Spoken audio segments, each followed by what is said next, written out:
Hello and welcome to today's live stream for the Bridgend Political Owl. It's the end of the elections. It's all over. All the knocking on doors and endless amount of leaflets coming through everybody's door has ended now. So it's on to the hard work now, and that is representing you, the people of Bridgend, in the council. We've also had community council elections as well go on. Those full results haven't been published yet, so I'll only touch on the ones that I personally know about today. But yeah, it was a good day. I've got some guests going to be joining me. Stephen Bledsoe, Martin Williams, and if we can get the technical difficulties out the way, Freya Sykes Bledsoe as well. So it's going to be an interesting day today, and we've got a lot to talk about, and there was a lot of results, and there were a lot of shock results. I'm just waiting for someone to come on the stream. Steve has joined me, but he's trying to help Freya set up to come on to the stream with us today. Martin's going to be a little late because he's got some football with his boys this evening, so he's going to be a little late, and we won't discuss the Coity results till he's in, or till Stephen's in, or Freya's in. So that'll be Morva, Bridgend Central now, not Morva, and Oldcastle results. Oldcastle's more towards the end anyway, so hopefully we'll get Freya's technical difficulties in by then. I won't start going through them until I've got somebody joining me, but I'll give my personal experience of the day and how I found it, being at the election count and talking to many, many people from all political backgrounds. It was an enjoyable day. It went quick, but it was so draining. It's funny how draining it was and how it went on. There was a lot of drama that went on, but I spoke to a lot of people there. I got confused for Owen Donovan by MP Jamie Wallace until it was pointed out that I wasn't the one that wrote the iffy articles about him. But we had a nice chat. I had a nice chat with him, Tom Green, and many other people. Tom Gifford, sorry, not Green. Many other people while I was there. It was a good day for a lot of people, and we got Martin coming in now, so I'll add Martin to the stream because Stephen's out for a bit. I'll bring him on. Hello, Martin. How are you? Am I on mute? Am I okay? No, I'm okay. You're okay. I can hear you. Stephen's trying to help Freya set up because Freya's going to join us as well.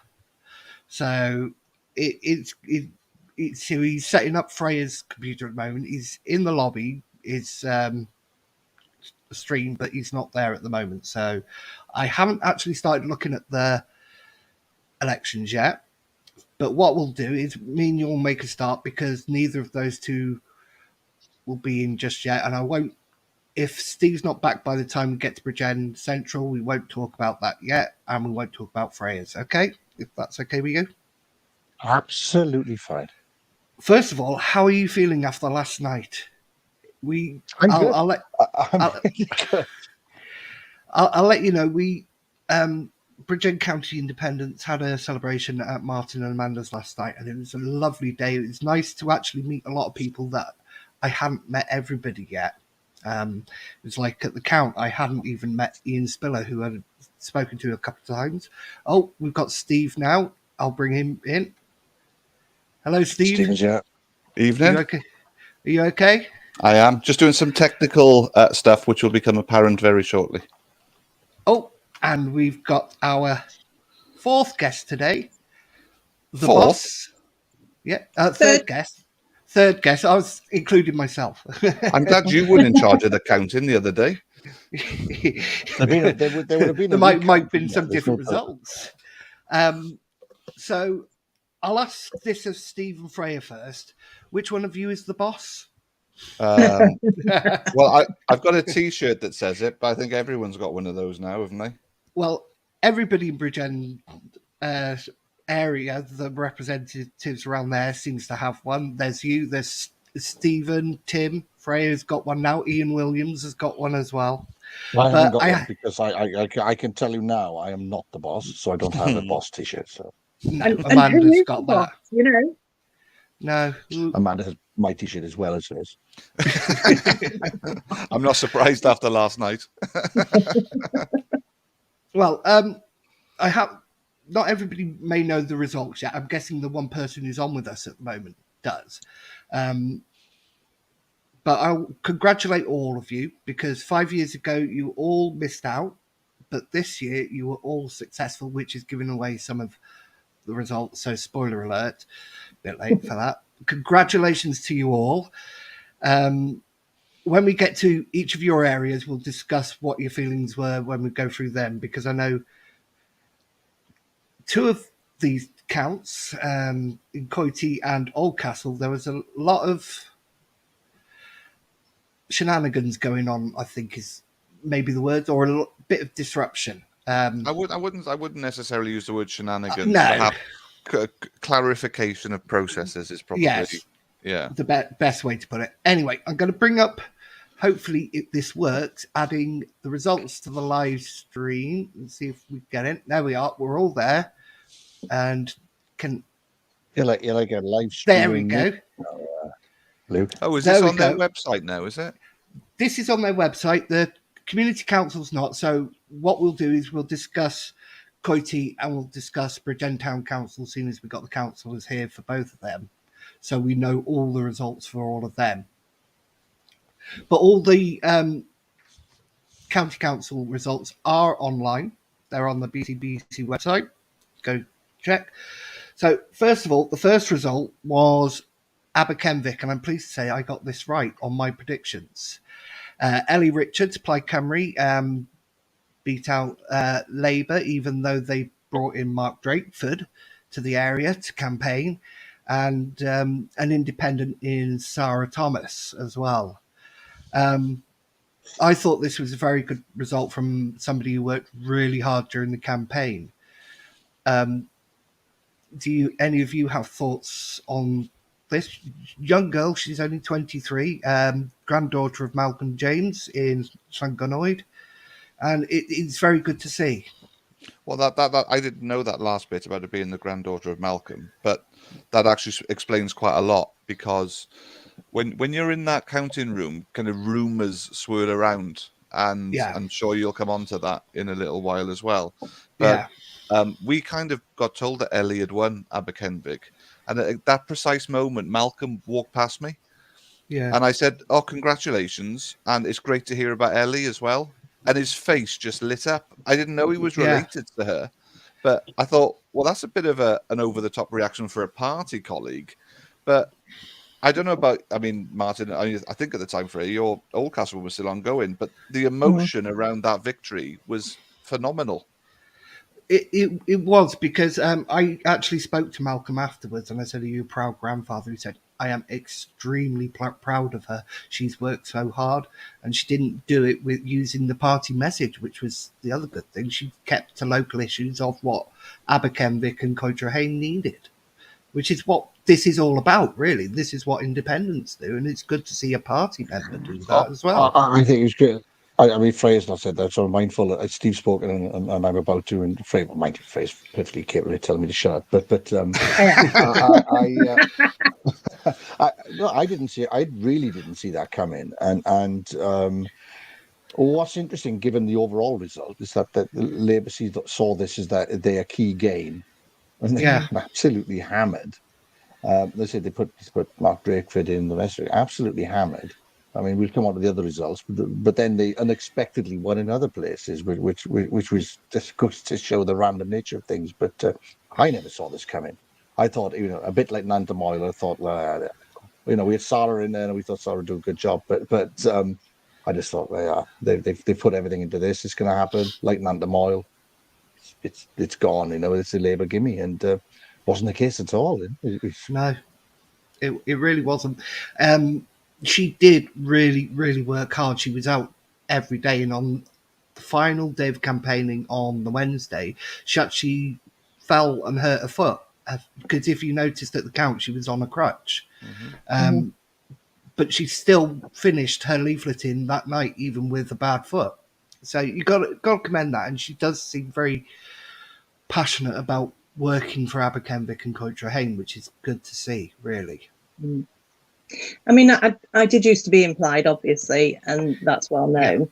Yeah. So I obviously still have friends implied that I speak to, and Ellie's name kept cropping up, and she has been one that they've been saying she's one to watch, and I'm delighted that she's got in. I know we didn't get Sarah in, and for that reason I'm gutted as an independent, but to get Ellie in instead of Sarah, and, you know, for, as you say, I mean, Labour really thought they were going to take it. They thought that was going to be a gain for them from James, and it's not been the case. So all kudos to that, you know, to Ellie. She's worked really hard for that, and I'm really pleased for her. I'm looking forward to working with her.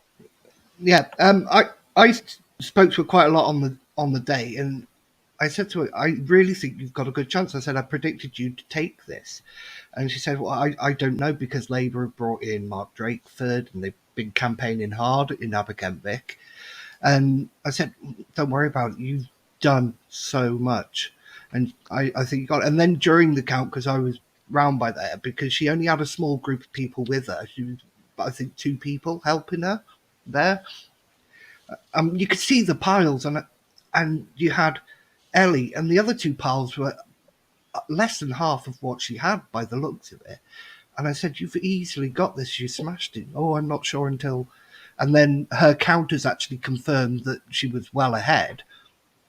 And that's a funny thing. Sorry to interrupt. Because you got the party guys, the clipboard brigade, and we make fun of them. But the clipboard brigade, I certainly quite in again. We'll come on to that. It was the Conservative clipboard brigade who said, "Oh, you've got this and this and the other," and there is science in that. But if you haven't got the clipboards, you look at it and you go, "Oh my god!" And depending on whether you're a pessimist or an optimist, you either see all your vote or all the other votes. And I guess she was the former, not the latter, and then just thought, "Oh my god, it's all over! I'm finished," because all she was seeing is the others, you know. But you do though, don't you?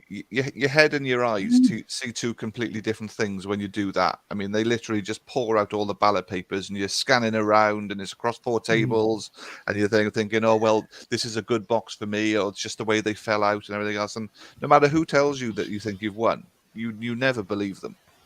Until that last screen is refreshed, you're convinced that your opponent's going to get 1 box that's got 50 votes for them in it. And it's that moment when the returning officer said it, and when he said it for Ellie, I was lucky enough to be about 10 meters away. And as I say, just the emotion there was just something to behold. There were people crying, hugging. It was amazing. Tears, and it was lovely to see that. Absolutely. Especially with somebody so young. She's only 23. I think Rebecca Fudge was the youngest person 21, standing at 21, and that was... But let's not forget Sorrel, though. I mean, Sorrel 22. 23. Yeah, so there you go. Yeah. So, you know, sorry, I got to say that. Yeah, I really like to see, you know, the younger generations enthused and coming through. And, you know, we've done it on Bridgend Town Council with the Youth Council as well, and brought them on. And I think it's really important. And I think what's really nice as well is to see that family continuity with Ellie and her grandfather as well. Because, you know, that's lovely for Malcolm to bring on a new generation, I think. And I think it's incumbent on us all to do that, no matter whether we're related to them or not. You know, the next generation needs to be brought on, needs to be encouraged. And, you know, we need to hand over the ropes. You know, we're not getting any younger, any of us. We are becoming the older ones. Yes.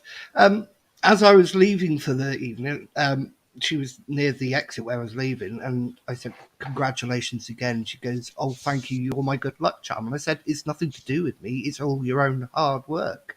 Yeah. And that's what it is. It was her hard work. She was out there every day, and give Luke Fletcher the credit as well, because he was out there every day with her as well. So he couldn't be there at the count because he was...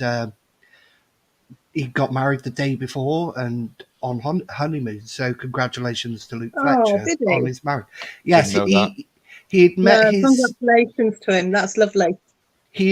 wife 5 years ago at the previous count. Mm. So Okay. they got married. Anyway, we're going to move on now to the next one, which is blackmail, which Hal Williams won, the deputy leader.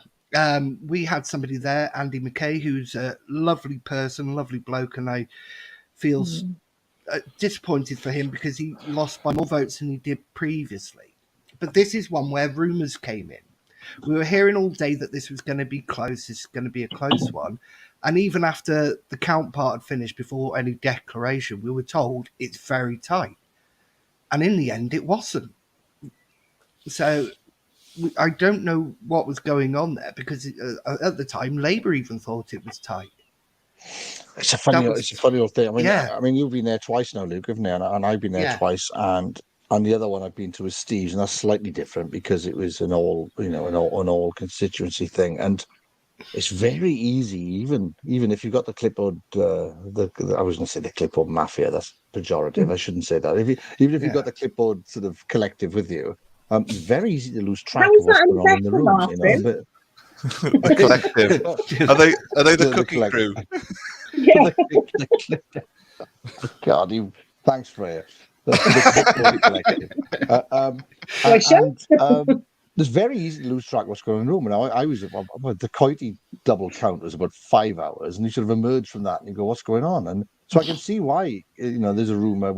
I heard a different rumor about one of the Brackler seats, and then it was, "Oh, but you've got to go over to blackmail. You've got to go over to blackmail." And no, I'm gutted for Andy. I'm gutted for Andy. Yes. Really am. You sometimes think. I'm just to choose my words carefully now. Sometimes, and we might come on to this later. You look at some of these seats and you just think, how on earth did that happen? And this is one of those seats. But there you are. I think it'll be a common theme throughout this. Actually, how on earth did that happen? I've got no. I like Andy a lot. I've got no problems with him. I think his biggest setback this year was he tried to do it all himself without people going, because he said it was hard to get round because when he put leaflets in the door, people were stopping to talk to him, which was delaying him. And that's what you need people to do, is go around, deliver leaflets before, and he followed behind talking to people. But if you're a national party, you can afford to bust people from Anglesey and Rhondda and the rest of it. I guess you've always got a bit of an advantage, haven't you?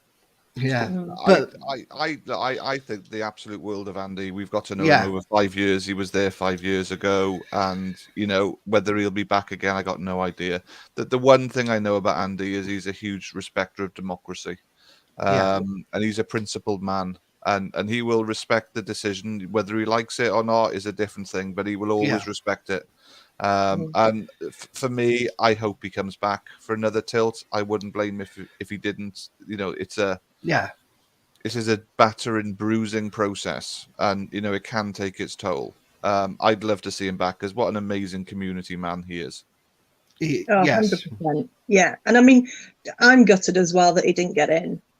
Not just because he's an independent. I mean, I think he is a really good community-minded individual.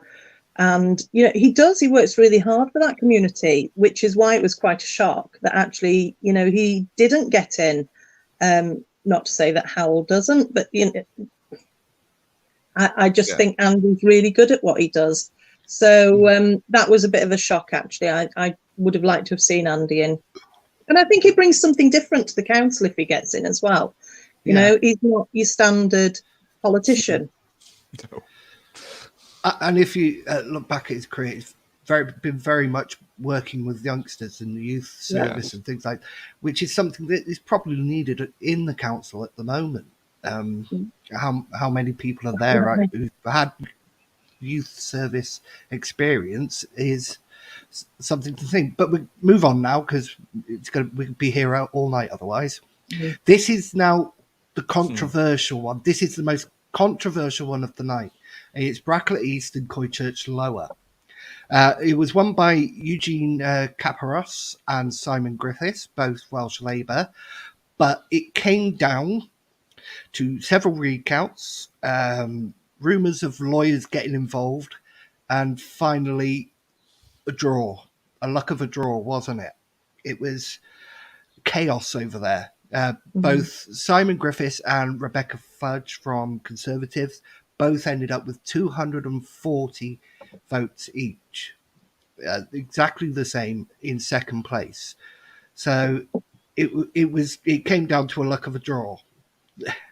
Is that the best way to sort something like that out, or would a runoff in 2 weeks' time be better? I, Just I involving those two. I don't think you can do a runoff. I think you're at the point there with that situation, exactly like the way that they do it. At the end of a drawn rugby game, if you can't separate, you do penalty kicks over the post. I look, but Can we do it that everyone. way? Can we get some posts in and get them down Newbridge Fields doing penalty kicks? That would have done it. I mean, They would charge 500% for doing it. they would, but that was a very weird one because again, stories circulating around the room. I mean, I certainly heard the one about lawyers from the Central Conservative and Labour were getting involved. There was one between them. There was a disputed spoiled ballot paper. It was all over the shop, but it was kind of happening over in that corner, and I Yeah. never really got round there. There was far too much going on for me to kind of pay any attention to it. But I mean, those people are always going to think, could I have knocked 5 more doors? Could I have got 2 more votes? It's the what ifs around what we do. Yeah.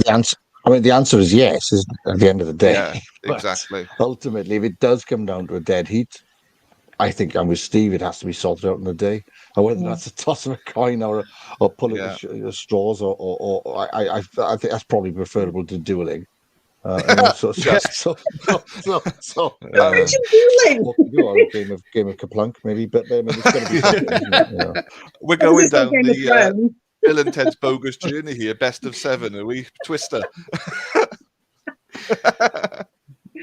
I think it was a shame because I spoke to Rebecca on the day, and I spoke to her and Kay Rowlands at the same time. Kay, who lost the seat this time, and she seemed such a well together young lady and young woman. She may have the Conservative side of things opposite to Ellie there, where Ellie completely used her own agenda rather than what the manifesto applied was. But she seemed another very capable young person that probably the council could have benefited from. I think the one thing that she has to take from that is she stood as part of a 2-person team in a new ward, and she beat the incumbent party member. I know there's Formula One on at the minute, and there's not really a direct comparison. But when you have 2 people in an identical car and you try and outqualify your teammate, she's achieved that there. And if there's anything that she can take from it, and there will be the obvious disappointment, is that she performed phenomenally well. And she's 21, is she? Yeah, absolutely. 21. Well, when I was 18, I Don't won want to the know. school mock election, yeah, and she's 3 years older. So, I mean, I forgot all about politics for the next 20 odd years, So there's plenty of time. So Yeah, I'm she sure does have time. we'll be seeing Rebecca again, yeah. Yeah. Right.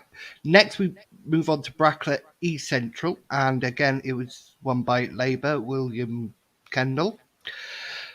We had somebody that I can't remember. There's so many. Was that Mark Payne there, or East Central, that would have been Mark Payne, yeah. yeah, Mark Payne, who I said would probably take it because he had. I thought he had a good campaign. He had maybe could have done more, but he had recognition with Save the Fields and the Woodland Rangers.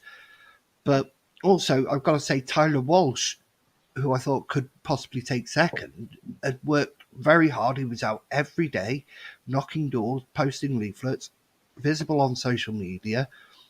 And somebody I didn't hear much from, William Kendall, came in and won it from Labour.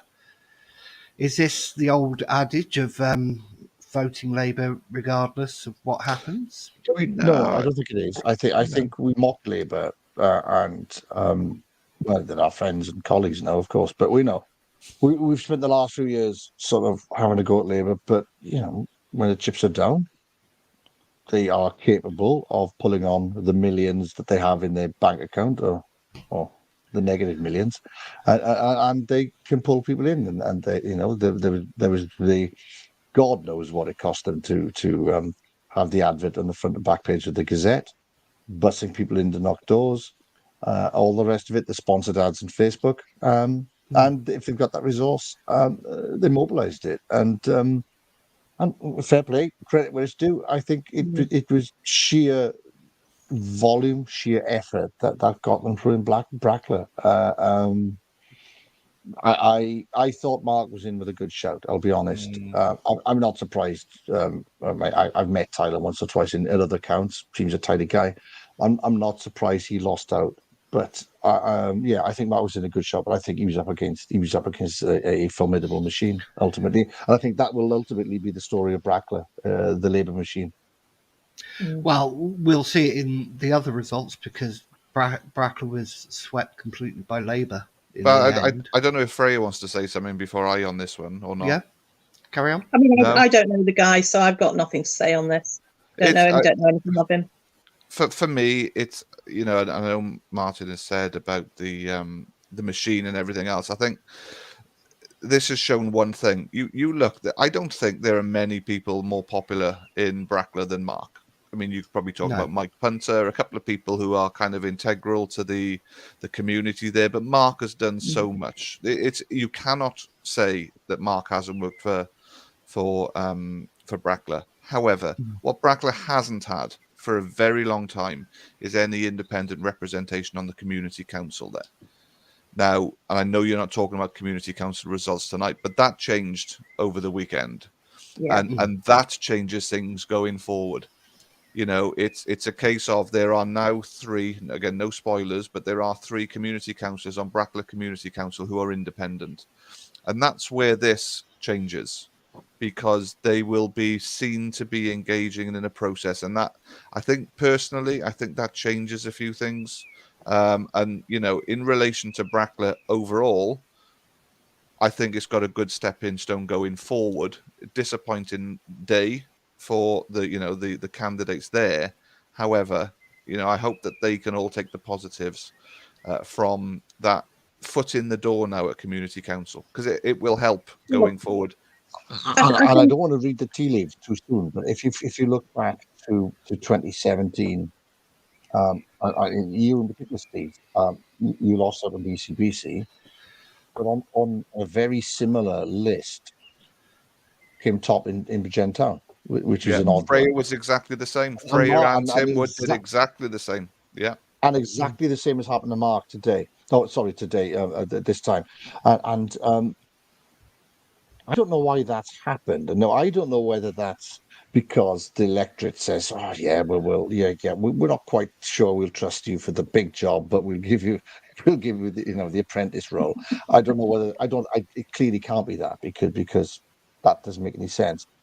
I wonder whether there's something in the voting system that people don't quite understand when you've got 2 ballot papers in front of you. But very interesting that happened to you, happened to Freya, happened to others, and it's happened to Mark and Lisa as well. So I think what's really interesting though as well is obviously going forward we've got 3 independents in on community council now, and they had been blocked before. Let's not forget that when there were 2 options before, they were blocked politically, so they've got in on their own merits now. But what was equally interesting is the 2 ladies who are on there are rather feisty and know their own mind.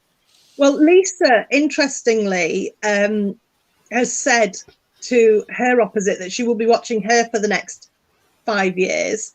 And Fran has also said the same thing to her opposite.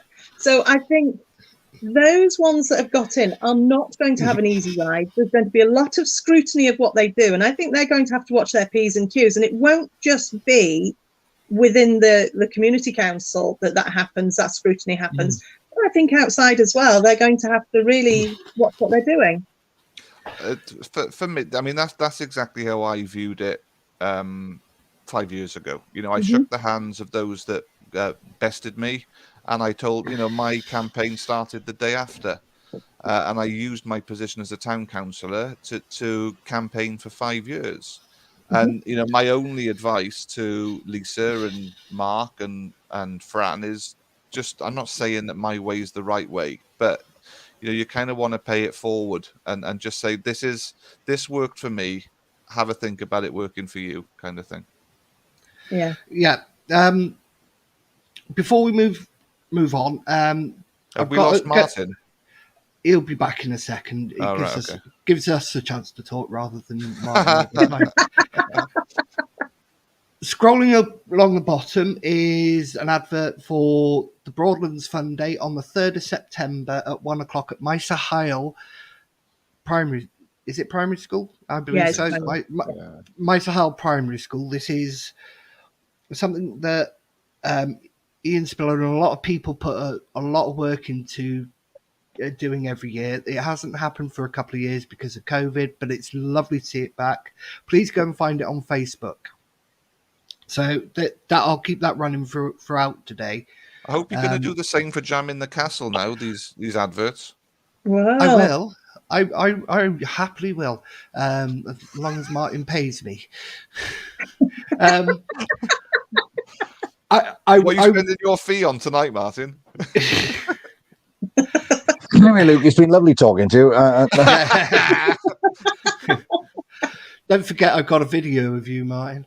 Oh dear. And you, Steve. Mine. No, you don't. The mine's too dark. You can't tell who it is.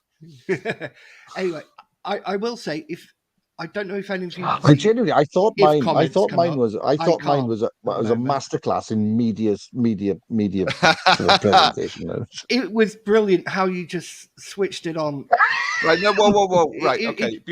This can't be an in-joke, Luke. You're going to have to explain to people what you're talking about. Otherwise, it's just going to be us all laughing at something else. Okay. What it was is we were at this party celebration yesterday at Martin and Amanda's, and it was quite late into the afternoon, early evening, and we've been there since 2:30. And let's just say people were merry, to put it politely. And Stephen said something like, "Oh, why don't you should do something live and catch all these people out?" And I didn't have the facilities to do something live. And he goes, "Look, go get Martin, go wind him up. Pretend you're doing a live video." So I walked over there, turned my phone on and turned the camera on and actually did record it. And I asked Martin about, he was there talking away, and then suddenly turns to me and I said, "So, Councillor Williams, how was the election for you?" And he went so into media mode, like a politician, very polite, very it was like that. It was. It was in a heartbeat. Yeah. Yeah. And all I could hear, I could see Martin talking and hear Martin talking, but roars of laughter from my right, where Stephen, Ian Williams, Steve Easterbrook, Freya, Amanda was. No, I wasn't there. Freya is gone. I have no part in this.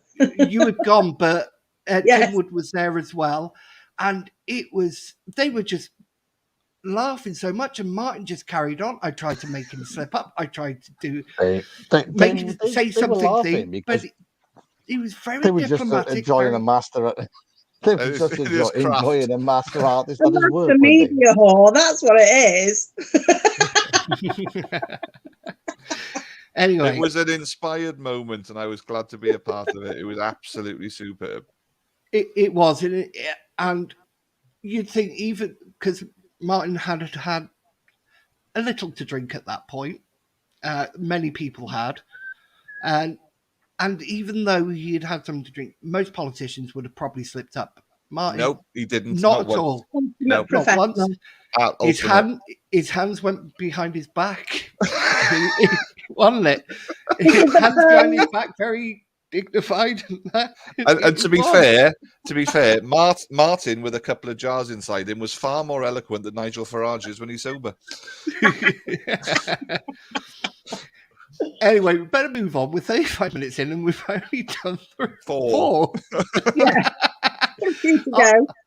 I'll do the next two together. It's the last two Yeah. of Brackler West and Brackler West Central, both taken by Labour, Joanne Llewellyn Hopkins, and Brackler West Central, John Spanswick. Now, it was going to be difficult to beat John Spanswick anyway. He's been council for 30 years. He's very well known cabinet member, current mayor.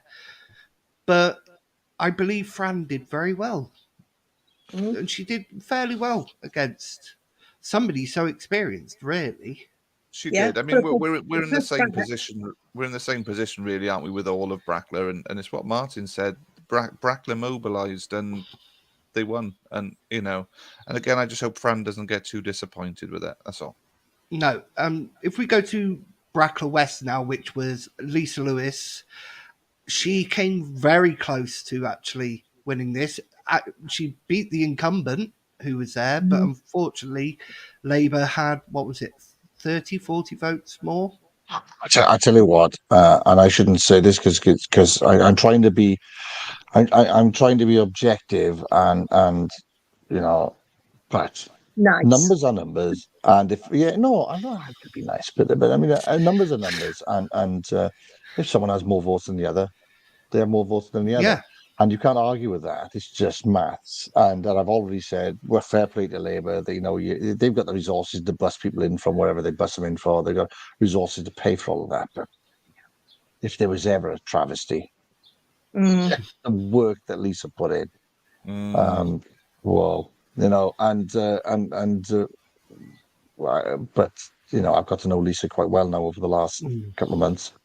And it's our good fortune in County that she's also been in Pendray. And before someone pipes up and says about boundaries and the rest of it, Pendray borders where she lives. So It's a stone throw, isn't it?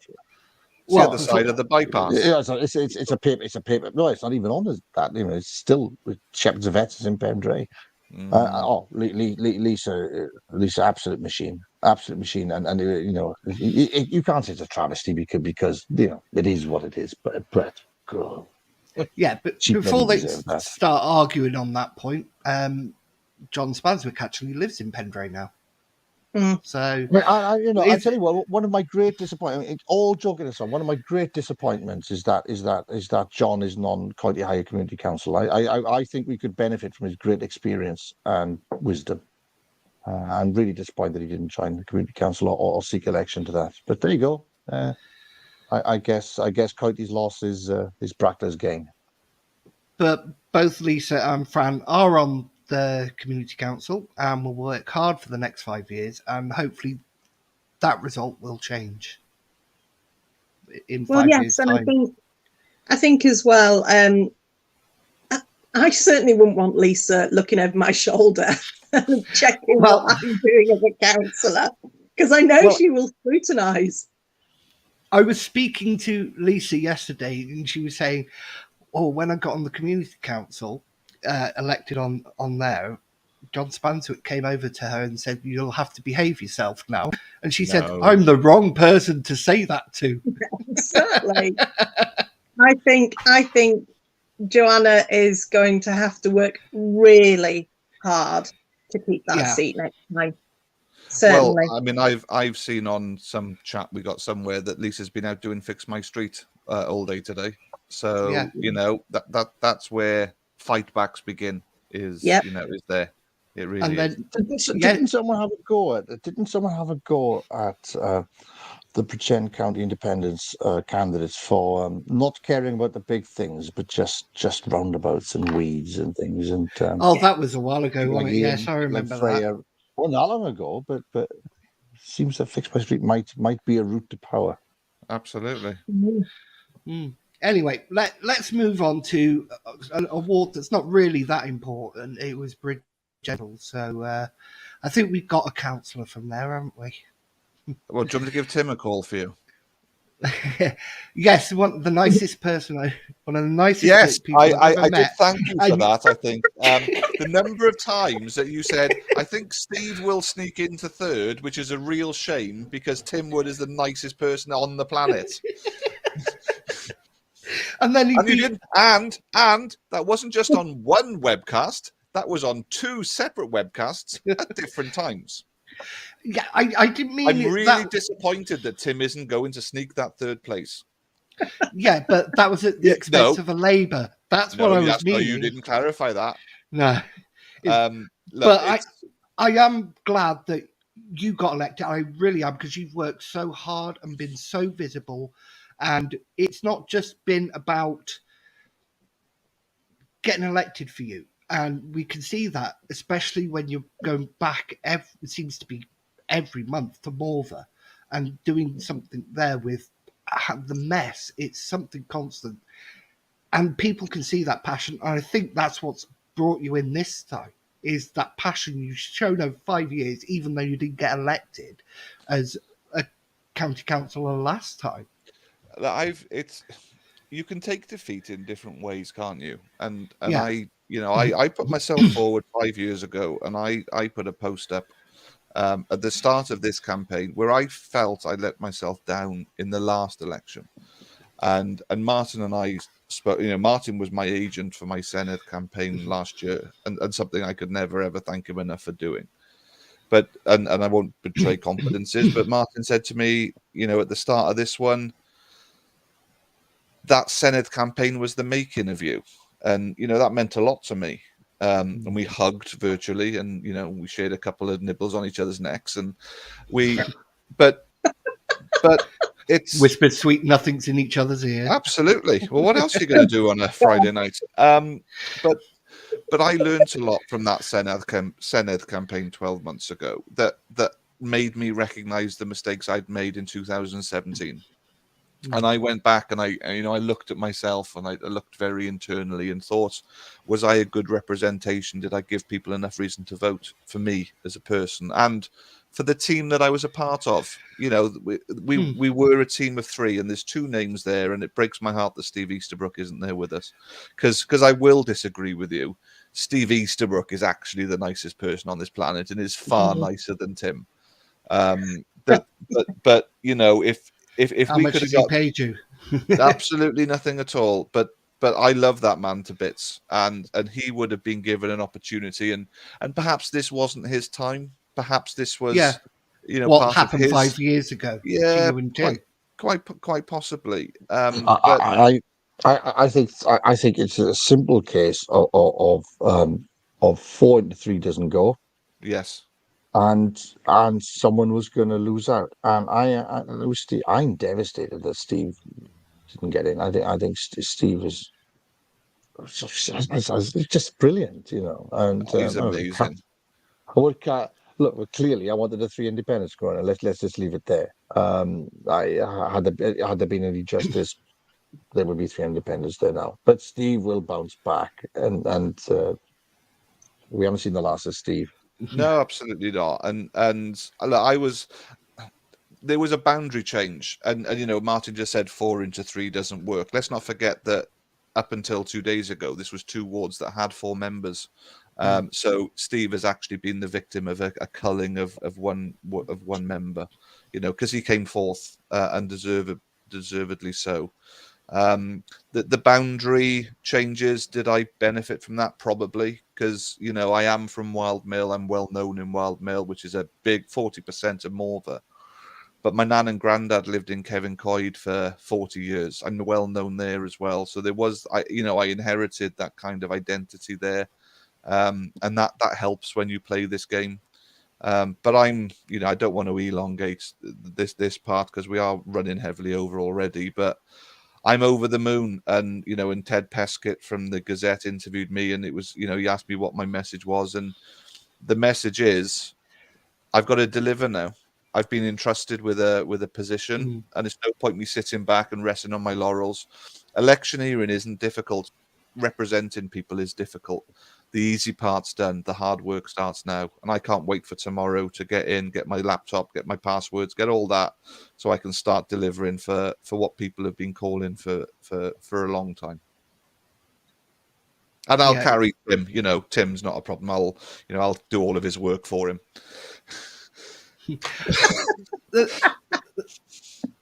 I met Steve Eastbrook for the first time on Friday at the actual election, so I'd seen him on the live streams with yourself and Tim, and he seems a lovely bloke. And I met him again at the party yesterday, and he's a laugh. He's brilliant. So I couldn't really say he's the nicest bloke in the world before I met him, really, could I? Well, I'm an elected councillor now, so you'll have to take my word for it. Well, we believe everything politicians say, is it? Absolutely. But I'm glad, really glad for Tim after being so close last time with 9 votes away. He actually topped it this time. He did, and let's call this for what it is. We beat one of 2 incumbents, and getting rid of incumbent councillors for anybody who isn't elected is a challenge. Yeah. And Tim didn't just get in. I have to pay respect. He won. Yeah. He won the entire ward, and I joke about it, but I've got to accept that I'm the second most popular independent in Bridgend Central. Yes. Okay, let's move on to Bryn Terry, Lalliston and Merthyr Mawr. Another incumbent losing their seat in Cheryl Green, and somebody who's been on the council for years and was part of the leadership of the council back between 2004 and 2008. But glad to say we had 2 independents take 2 of the seats, Anthony Barrow and Ian Spiller, who's been on here, and the 3rd seat went to Colin Davis, Welsh Labour, which there was an increase of 1 seat because of the merger of the wards, wasn't it? Yeah, should have given it to Steve Easterbrook. Yeah, outstanding result. I mean, I don't know Cheryl. I know Amanda knows Cheryl very well, and has a lot of respect for Cheryl, and people who I respect Cheryl. So that's very disappointing. That's all I can say. But what a result for Ian and Tony, and real result. Well, what can you say? I haven't got the numbers to hand, but I understand. Oh, they were huge. It was enormous, big victory. Yeah. Yes. They were well ahead, both Tony and Ian. I think Ian topped it, didn't he? Yes. And it was well ahead, and it was a shame. It would have been nice if we could have got a 3rd independent up there, because I think that could have been 3 independents again. Yeah, but they didn't. They didn't have 3 independents, did they? No, they just put the 2. Yeah, they couldn't find somebody else. I'm not party to some of those discussions, but Cheryl was part of the Independent Alliance, even though she was a Liberal Democrat, and she was a very sort of loyal part of that, and she was part of that team, and I know for that reason I think it's very sad that she lost out. So maybe that was part of it as well. As I said, there's no selections in our group, and that's the good thing. So people make the decisions based on what. So I just think, it's very sad that she lost out, but so it's bittersweet in a way. But wow, what a victory for you and Tony. That's all I can. Wow. Yeah. Deserved as well, because wow, right, very deserved. You're talking about a community champion. Is there anybody who does anything more than their community than Ian does? He's there for everything. Yeah. Well, next, I'm going to move on to one that I was quite surprised with the result. I wasn't surprised with Councillor Davis, Christopher Davis, keeping his seat in Kyra, independent, who was elected 6 months ago and has done a fantastic job since he was elected only 6 months ago, shooting up the board of the amount of referrals that have been done, councils, because it's really one of the objectives public can actually get down and see from all over the county what this person's done. It's the amount of referrals, or some of the work they've done. And Jip, as he's called, He's done well. He got in, but also Paul Davis has kept his seat as well from Welsh Labour. Now, with everything that has gone on in Cairo with the Arbed, I was surprised that Welsh Labour were able to keep the second seat. I know Conservatives wouldn't have done anything, but there was another independent candidate. I don't know Paul Davis. I've never met him. I've never spoken to him. But from what I'm told, he kind of broke ranks a little bit on this whole Cairo thing. You know, when Ross Penhale Thomas put an open letter to South Wales Police to reinvestigate the corruption there, I know that Paul signed it, which wouldn't have been looked favourably by his party colleagues. He did. You know, I don't know enough about his involvement. He wouldn't have been a councillor at the time, I wouldn't have thought, or certainly been involved in it. But you know, I was reading social media up that way, which was pretty much that these two people are the two who take the most time in their community, and obviously Paul's draw to his community has overridden the anger over what's gone ahead, and he's obviously very highly thought of in that community because there's a lot of hurt up there. And if he got elected despite of it, then that's obviously a good reflection on the man himself. Yeah. Have you got anything, Freya? Because we lost Martin again. Oh, I only get to speak when Martin goes. Is that what you're saying? No. You can speak whenever you want. Just tell others to be quiet. No, I'm happy that Chris got back in. You know, I think that's certainly good for the community up there. I again don't know Paul. It'd be interesting to work with him, see what he is like. Certainly, you know, I've not heard anything particularly bad about him, so we'll see what happens. Okay, let's move on to, I suppose, the biggest shock result of the election now is Kevin Glass. And I want to say I'm glad I was wrong on this prediction.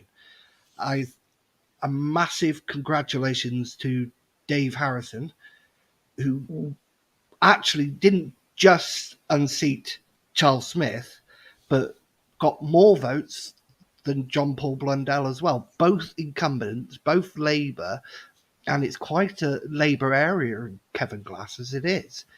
And what Dave Harrison has Can I stop you there, though, Luke, for a second? Can I stop you there? There's no Labour areas now. No, exactly. No Labour areas now. Sorry, I haven't read it, but there's no Labour areas now. These areas belong to the people.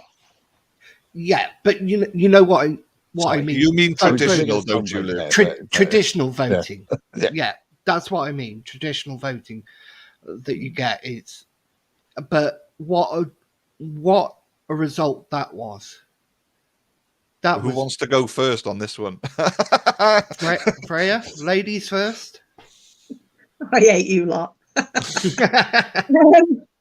Well, I mean, I don't particularly like the individual that was removed, so I am quite happy that Dave Harrison managed to remove him. You know, I've been on the receiving end of some quite nasty, abusive comments and things, and I'm quite glad to see the back of that, because I don't think that is what politics should be about. I also, and this is entirely my personal view on these matters as well, I would like to quantify that before there's any complaints into the Ombudsman yet again.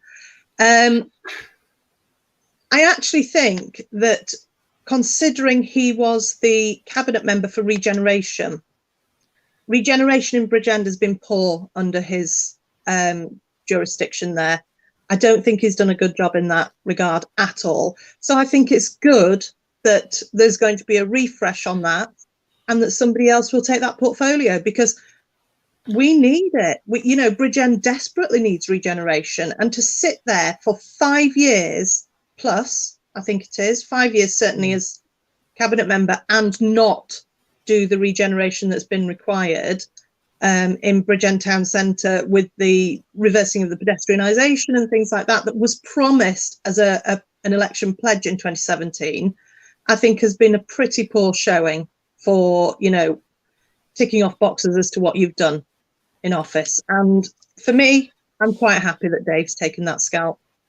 Well, again, this was that rumours point of the day, wasn't it? Because this was one Yeah. of the very early announcements from memory. This was quite early on, I think it was and the second announcement, wasn't it? it was very early, and I was over in the other corner where the refreshments were, and somebody said to me, "You said Dave's won."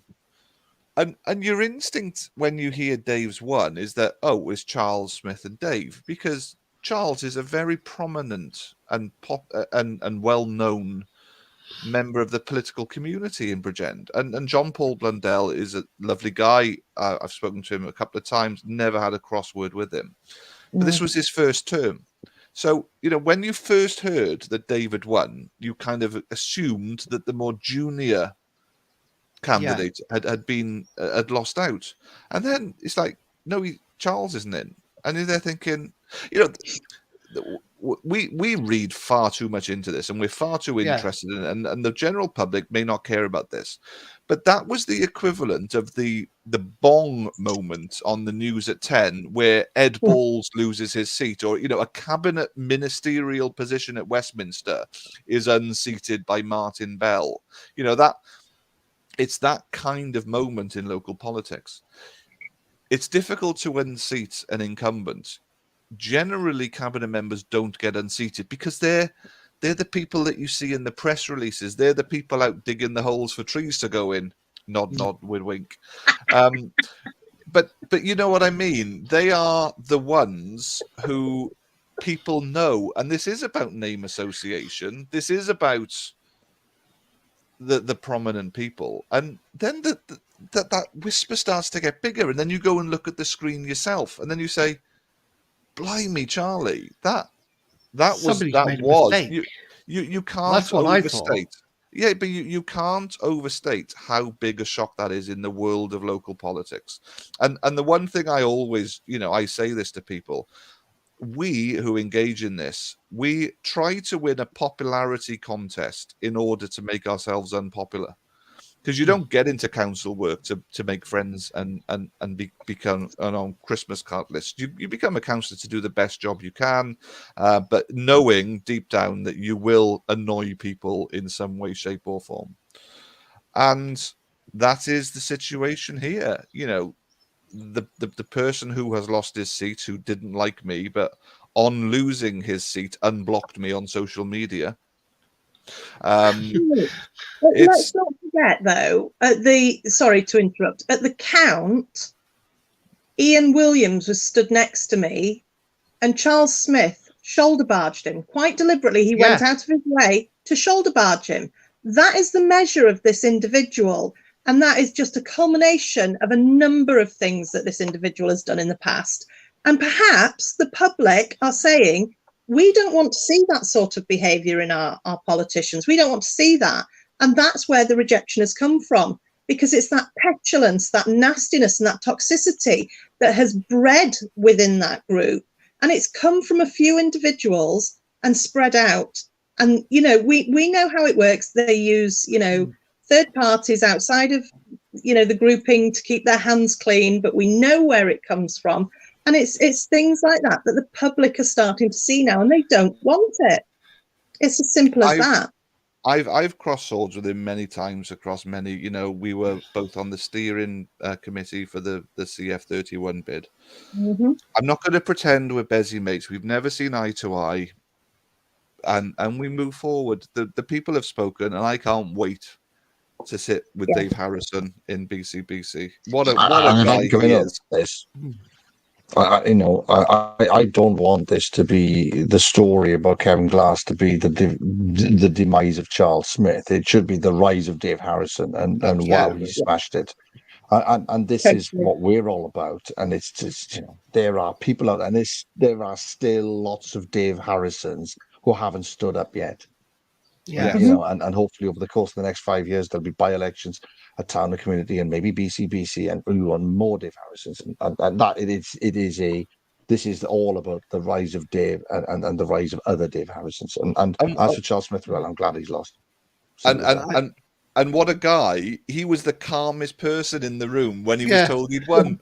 He was like, oh, cheers. Okay. We were all going, well done, this is brilliant. He's like, oh, okay, brilliant.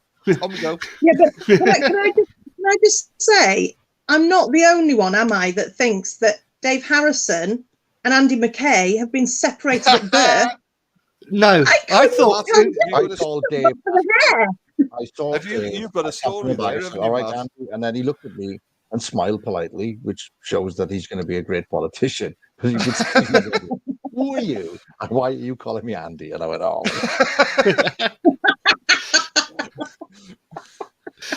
Oh, Just too polite to say to you, no, you're wrong. yeah.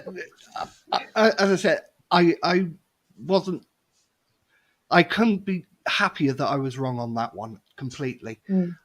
I really, really was. But as Steve said, John Paul Blundell, I've heard good things about him from other independents and other people around, and I'm glad if one of them was going to keep their seats, that it was him. So that next we're going to move on to Coity Hire. Now this Nothing to see here. No, move nothing, along. There's nothing to see here. nothing really happened. It was just a boring thing, wasn't it? But, Wasn't this another one you got wrong again, Luke? Yes, I didn't think Alan. Yes, I said Amanda and Martin would, Weatherman. and I said Alan would just miss out, but Alan actually just made it. So I'm Twice. quite on the cusp. Yes, yeah, and that it was quite a fiasco, wasn't it, Martin? It was, first of all, Alan. Let's just get Amanda out the way first. She just romped it. She absolutely crushed it, and it shows the hard work. If somebody does the hard work, how people respect them and will go out to vote for them, and we'll come on to another few later on. But I never had any doubt that Amanda would get through. No, I genuinely didn't. But yeah, no, she's my wife in this, but I could try and be objective. But we always felt that was okay. We always felt Amanda would be okay. She didn't think she would be. Genuinely didn't think she would be. And the night before the election, she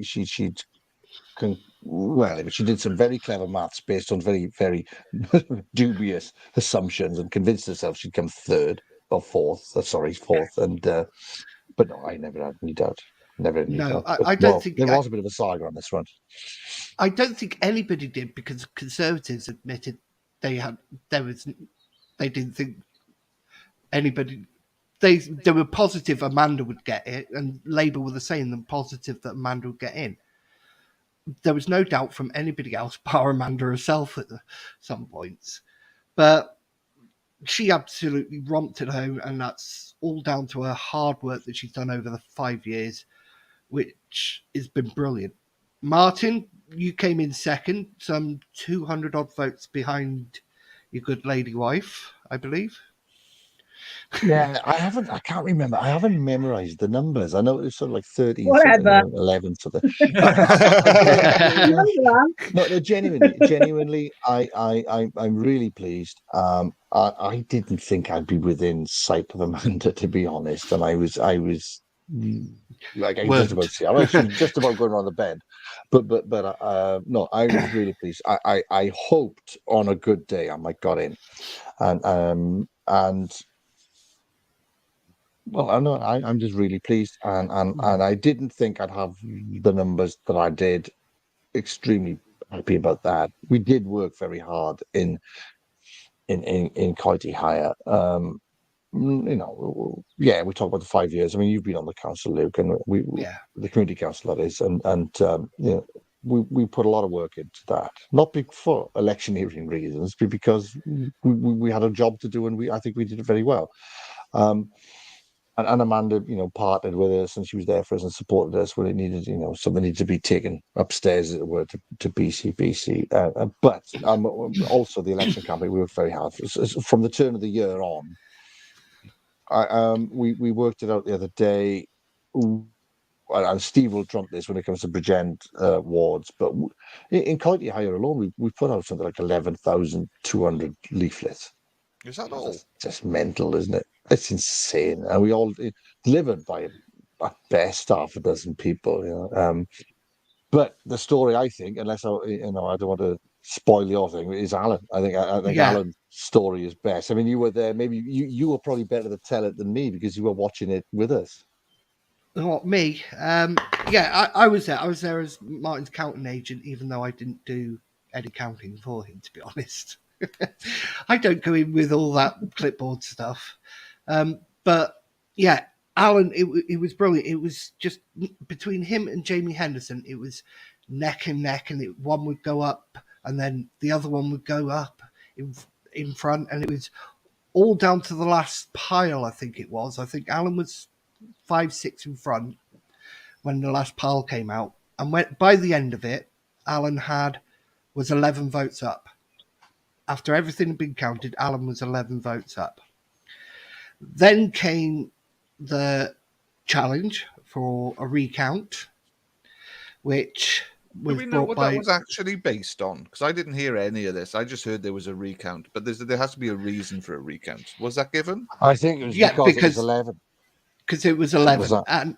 and it was quite funny because God bless David Unwin. He was how the guy kept going all day. I don't know, because he was here, there, everywhere, because he was nearly everybody's election agent. Yeah. He even became an election agent for an independent who couldn't be present and didn't have an election agent there for them. So he went in and did it on their behalf. I think this was for Della Hughes, I believe it was, up in Okay, yeah. Ogmore.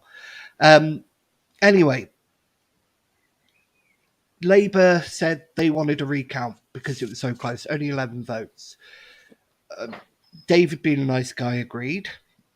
Said, "Yeah, it's okay. We'll do a recount." And Are we gonna publicly say what Amanda said to the recount request? I didn't hear what she said, so I can't. I can't confirm whether Amanda said that or whether it was just said by someone else in the room. But I did hear a rumor that someone said, "That's fine. If you want to recount, I'll sit here and watch you lose twice." Oh yes, I remember that. Yeah, Amanda told me she said that. So yes, that's good.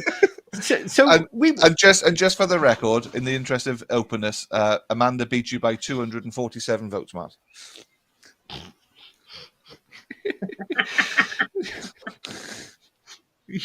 Anything more than one is a waste. Anything more than one is a waste. Anyway, we went through the recount, and by the end of the recount, Alan had shot up to 14 votes in front.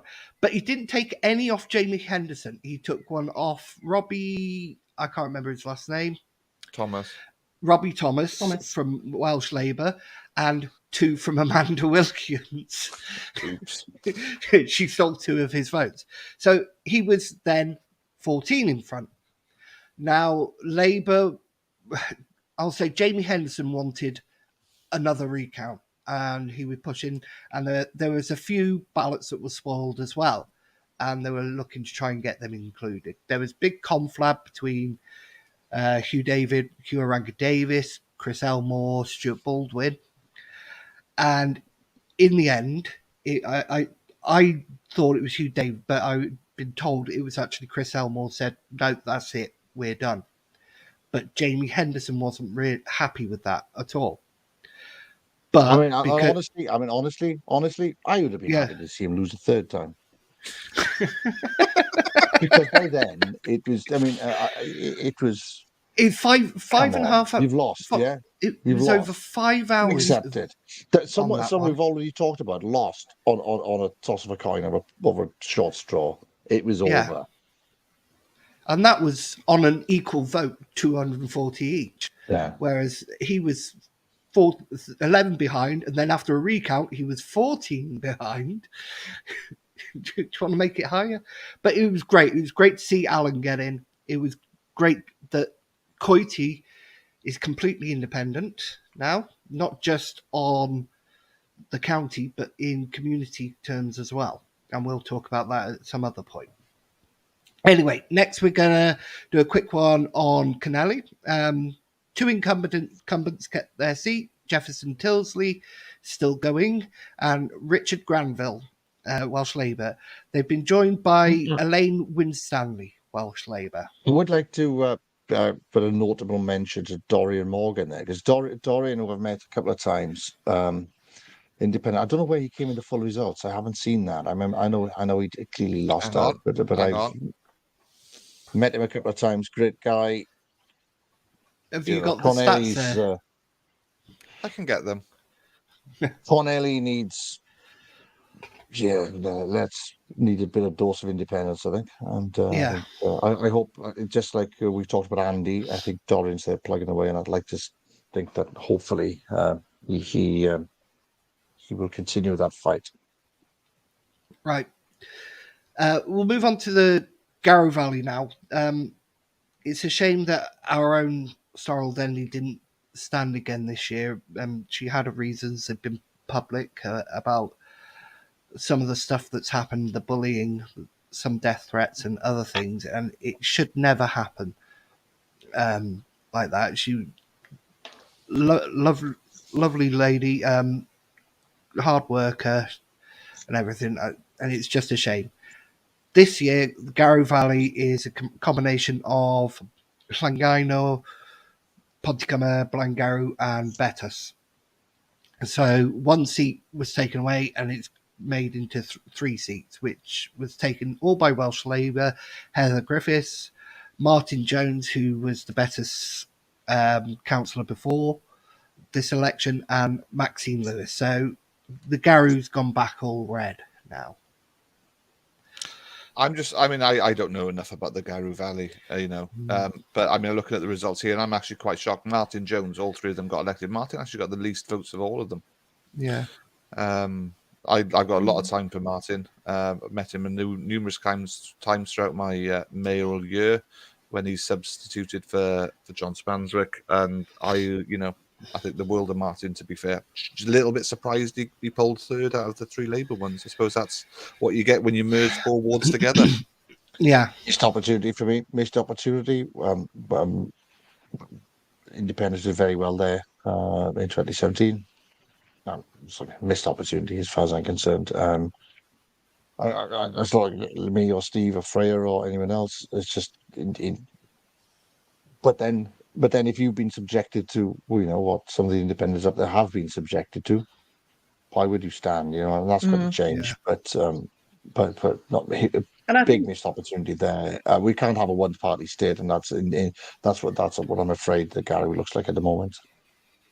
Yeah, I think as well, it's worth just no, it's fine.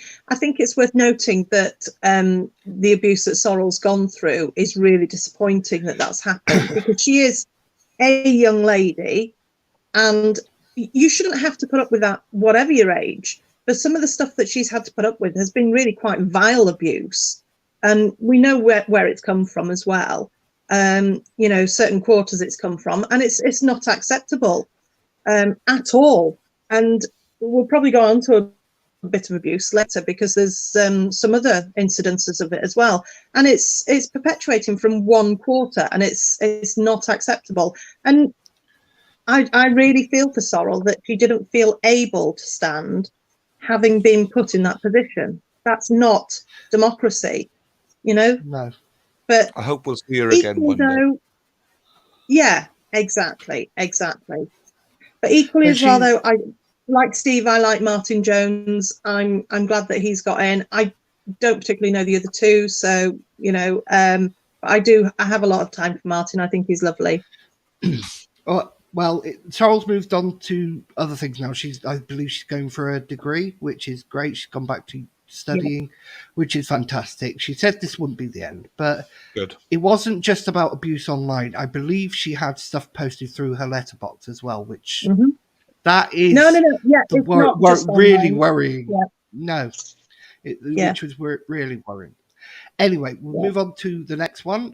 One I did predict would be Malcolm James keeping his seat for weeks and weeks and weeks, because I have to drive through Llanganoid as I come home from Bridgend. If I come home from Bridgend, you'd see the Plaid vote for Malcolm everywhere, all this thing. And then the last week and a half, all these Welsh Labour ones were going up. But it wasn't just one per garden. There was one garden that had 8 put 8 placards, and you could see Saw what that. they were I doing. saw that the other day, Luke. Yeah, I saw that the other day. Yeah. Yeah, It's 'cause they can't you get could rid of see them. what they were. You could see what they were doing. They were plastering and trying to counteract that without actually having Yeah. 8 different houses doing it. Yeah. But I'm glad. Yeah, that's old-fashioned politics, though, isn't it? Yeah. You don't win an election by putting a placard in a garden. It's I don't want to burst your bubble, Luke, but I don't think predicting Malcolm was going to win was going out on a limb. He's extremely popular. He's a really nice guy, and he's exactly what councillors should be. Yeah. And again, Amanda's family is clan family, so we all knew what was going to happen there. yeah, he's a good guy. Good guy. Next we have.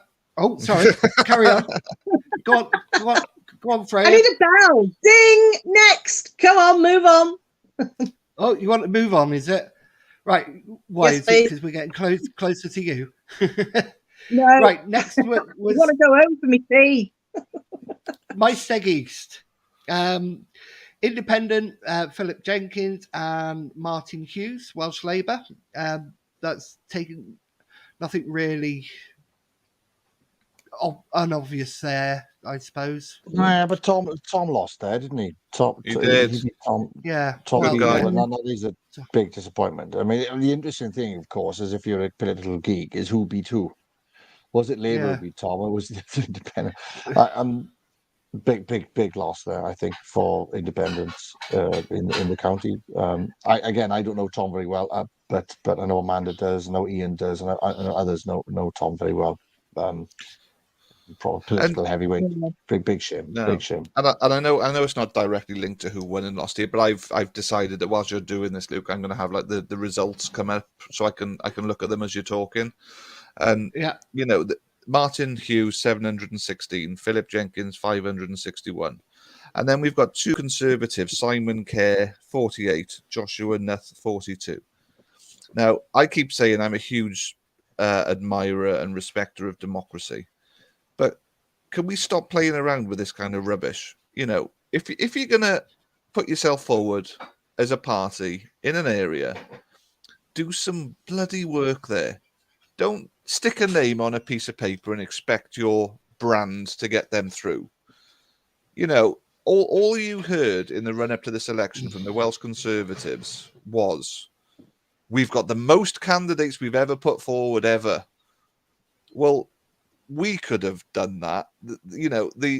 The qualifications for standing this election is you have to live in the borough. Now, we could have put a name forward for somebody in an area where we had no chance of winning, and then just hope that somebody on the day would turn up and vote for them. But how about this party, which has got its own, and this is going to shock the world, because I was called out on Twitter for being a conservative mole. Can we get some traditional London-based political parties to actually care about our area and stop disrespecting the electorate by just chucking names on ballot papers and then not working them? And I have to say, as much as I found, it was great that we didn't have to have nominees and seconds and all of that on the papers anymore. And you didn't have to ring up and it was brilliant for us. We made life easier, but I wasn't happy with that. And that would stop this crap. It would stop this, just filling in forms and just, at least have some people nominate and second you, for God's sake. Well, it's this central party machine again, isn't it? And when your bright spot from an election campaign is we've put the most candidates up ever, I'm wondering whether these, there's that story that happened in Coity, isn't it, Martin? I know it's not linked to the Conservatives, but when the candidate knocked on the door and asked the resident, "What are your problems here?" and the resident said, "I don't know. You're the candidate. You tell me." I challenge half of these people on some of these lists to know what the issues are in the wards they're hoping to represent. Why are they doing we had this? Exactly. I mean, and then that person did chuck the name in and then got elected as an independent. Because there was just, don't ask me what my problems are. You should know. You're standing for election to represent my area. So you should know you tell me what you think the priorities are, because you should know this. Yeah. Yeah, I mean, we're hugely frustrated. Oh, I mean, and this, you wonder why people, or Labour, sorry, Conservatives then get upset because people call them Labour's little helpers. Well, that's all they've done. They've just chipped away, and in blackmail not so much, because I think the difference was less than their overall vote. But in these places, they're just taking votes away from. Why are they People doing who that? care, Yeah. genuine No, people they from the don't care, do community they? who They don't care. care. No. Exactly. Okay, let's Next. move on to my Steg West, Ross, and the fantastic Ross Thomas kept his seat and increased his overall vote in majority, and Richard Collins, Welsh Labour, came second. Well, Ross is just fantastic, really, isn't he? And Well, he, I think he was the first he, candidate in the election to get more than 1 million votes, wasn't A a million. he? He had a lot of votes, didn't he, Ross? I, A gazillion. I believe his vote went up by 1,000 this year over 5 years ago. So it shows the hard work that he's put in and how respected he is now. It Right. reinforces that ridiculous Yes. suspension from the party, for God's Yeah. sake. Yeah. Ding, next. Nancy Moyle. Now, this was a shame that the independent who stood there didn't stand again. And they were only there for a year because I hope you didn't bother to give a prediction on this one, Luke. I I gave don't Labour. think you could blame Mary for not standing again. I think I mean, she did a bit and she won, and that was that. I mean, brilliant. And I spoke to Mary in the counter. What a great conversation that was. But she did her thing, and that was that. But what a wasted opportunity.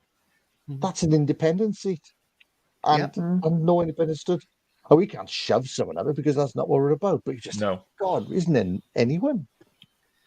Right, I think let's he move. just basically gave the seat to Labour on a plate. Why can't the community? Because my understanding is that the Labour candidate was, I think he has roots in Landamoyle but doesn't live there, or he has qualifications there. But where's the local?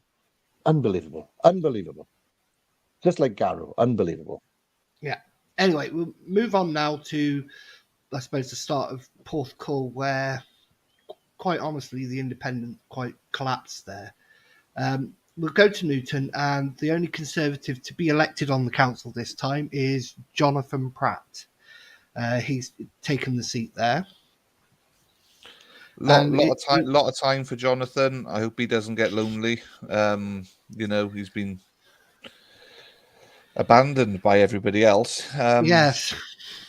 But you kind of said that the independent voters collapsed in Porthcawl. I've not got a clue what's going on in Porthcawl. I've stayed very clear of it. I've genuinely no idea. And yeah, a couple of parties have got a couple of seats there. It is what it is. I think that just needs to find its resolution, really. Okay. But I wish Jonathan luck. He's a nice guy. Yeah. And when I say, I knew him when he was a Lib Dem, I don't mean that in a barbed way. I've known Jonathan for a long time and consider him to be a friend. Okay. We'll move on to Nottage now. Nora Clark has kept her seat as an independent. One of the very few in Porthcawl I'm very now. pleased for Nora. I'm very pleased for Nora. For what as with Steve, I don't know what's going on down there. There were clearly outside influences, punching bruises, turning small fissures into cracks, into fault lines. Whoever did that has been. It's politics. This is dirty old business, but they've been very effective at it, and they've managed to create a lot of disorder in Porthcawl amongst the independent movement, and fair play to them. Yeah, they it's reap rewards. But Nora is Amanda knows her well. She was leader of the Independent Alliance for 4 of the 5 years last time. Decent. and had a very strange election campaign where she had two independents up against her. How that happened, I don't know, but she came through it all, and fair play to her, given all that happened, to stand again, and fair play to come through that, So yeah, a little bit going back to Cheryl Green earlier. Cheryl missed out, but Nora came through, and yeah, I'm very pleased about that. Okay, then let's move on to Ogmavale and the second cabinet member to lose their seat, the incumbent Denisha Patel, lost to a former councillor, Della Hughes. Well, Now, genuinely, I know we've waxed lyrical about the other cabinet member losing their seat. I personally think this is actually a bigger shock than that one, because Charles is very Marmite. Some people think he's great. Some people think he's horrible. That's their opinion, and and it's Charles has always courted controversy with very strong views. Denisha doesn't carry that baggage. From everything I know about Denisha, very, very popular, and she doesn't get into online arguments with people. She doesn't polarize people. She's a very capable and very respected cabinet member, and I think this is actually a bigger shock. well, I suppose the difference here, Della Hughes is very well known in Ogmavale and very popular person. As I say, she was elected back in 2012. She only served 15, 18 months before she stepped down. I don't know the reason for that, but she got elected again because she's very, very well known up there and very, very well respected.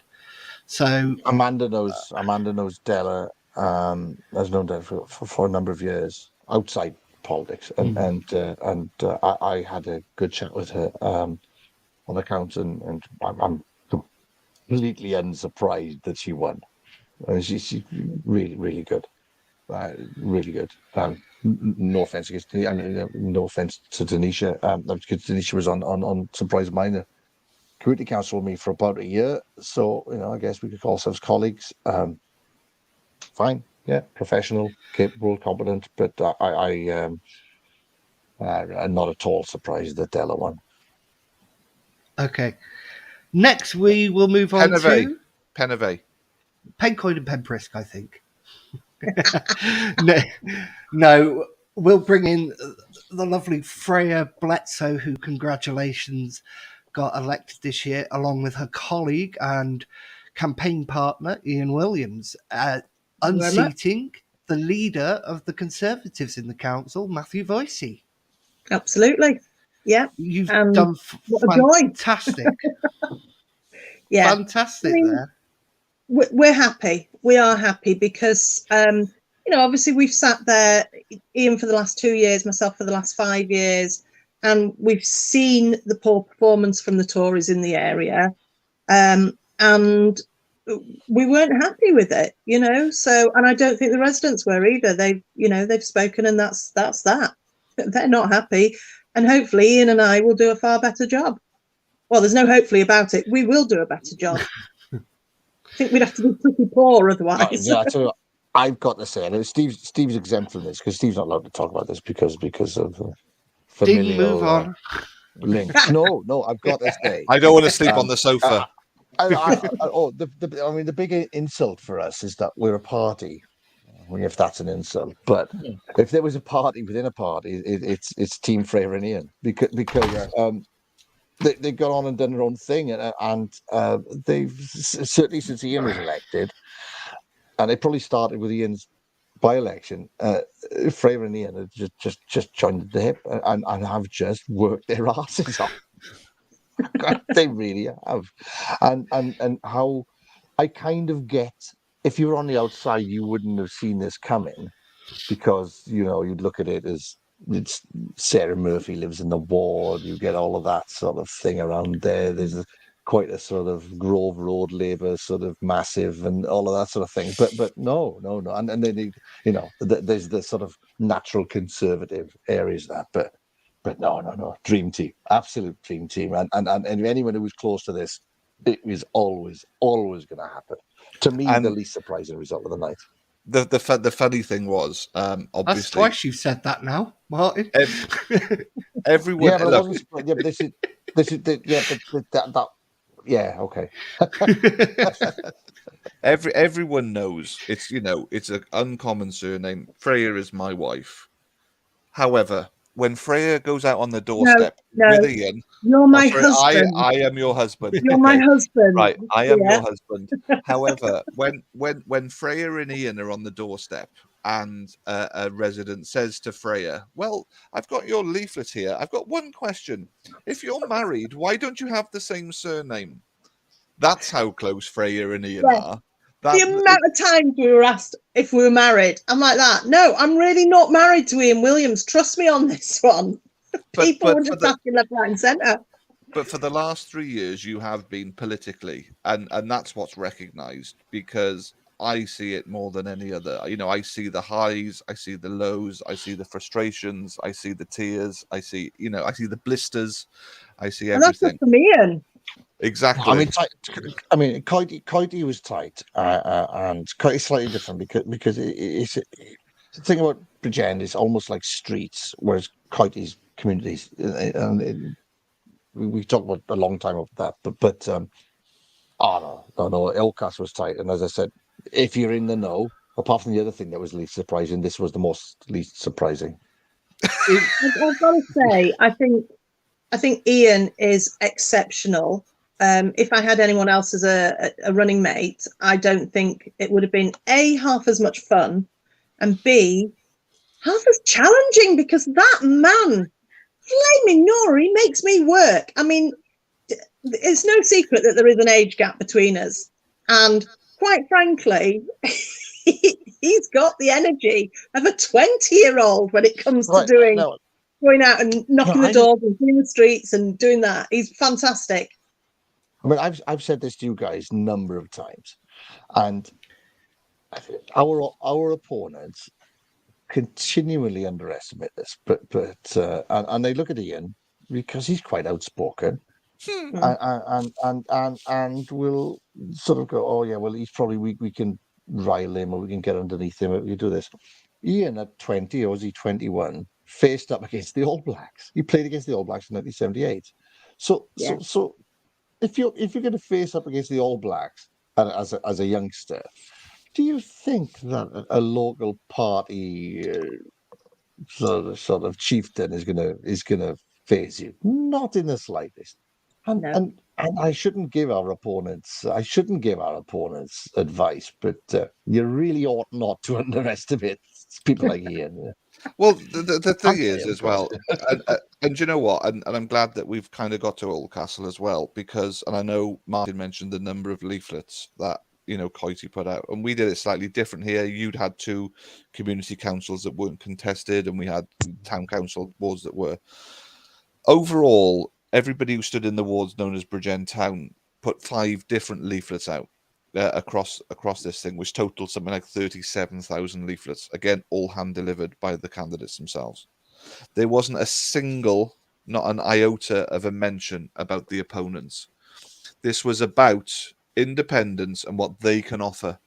No reference to what the opponents had done in our leaflets. All right, it was mentioned online, attendance records and referral numbers and stuff like that.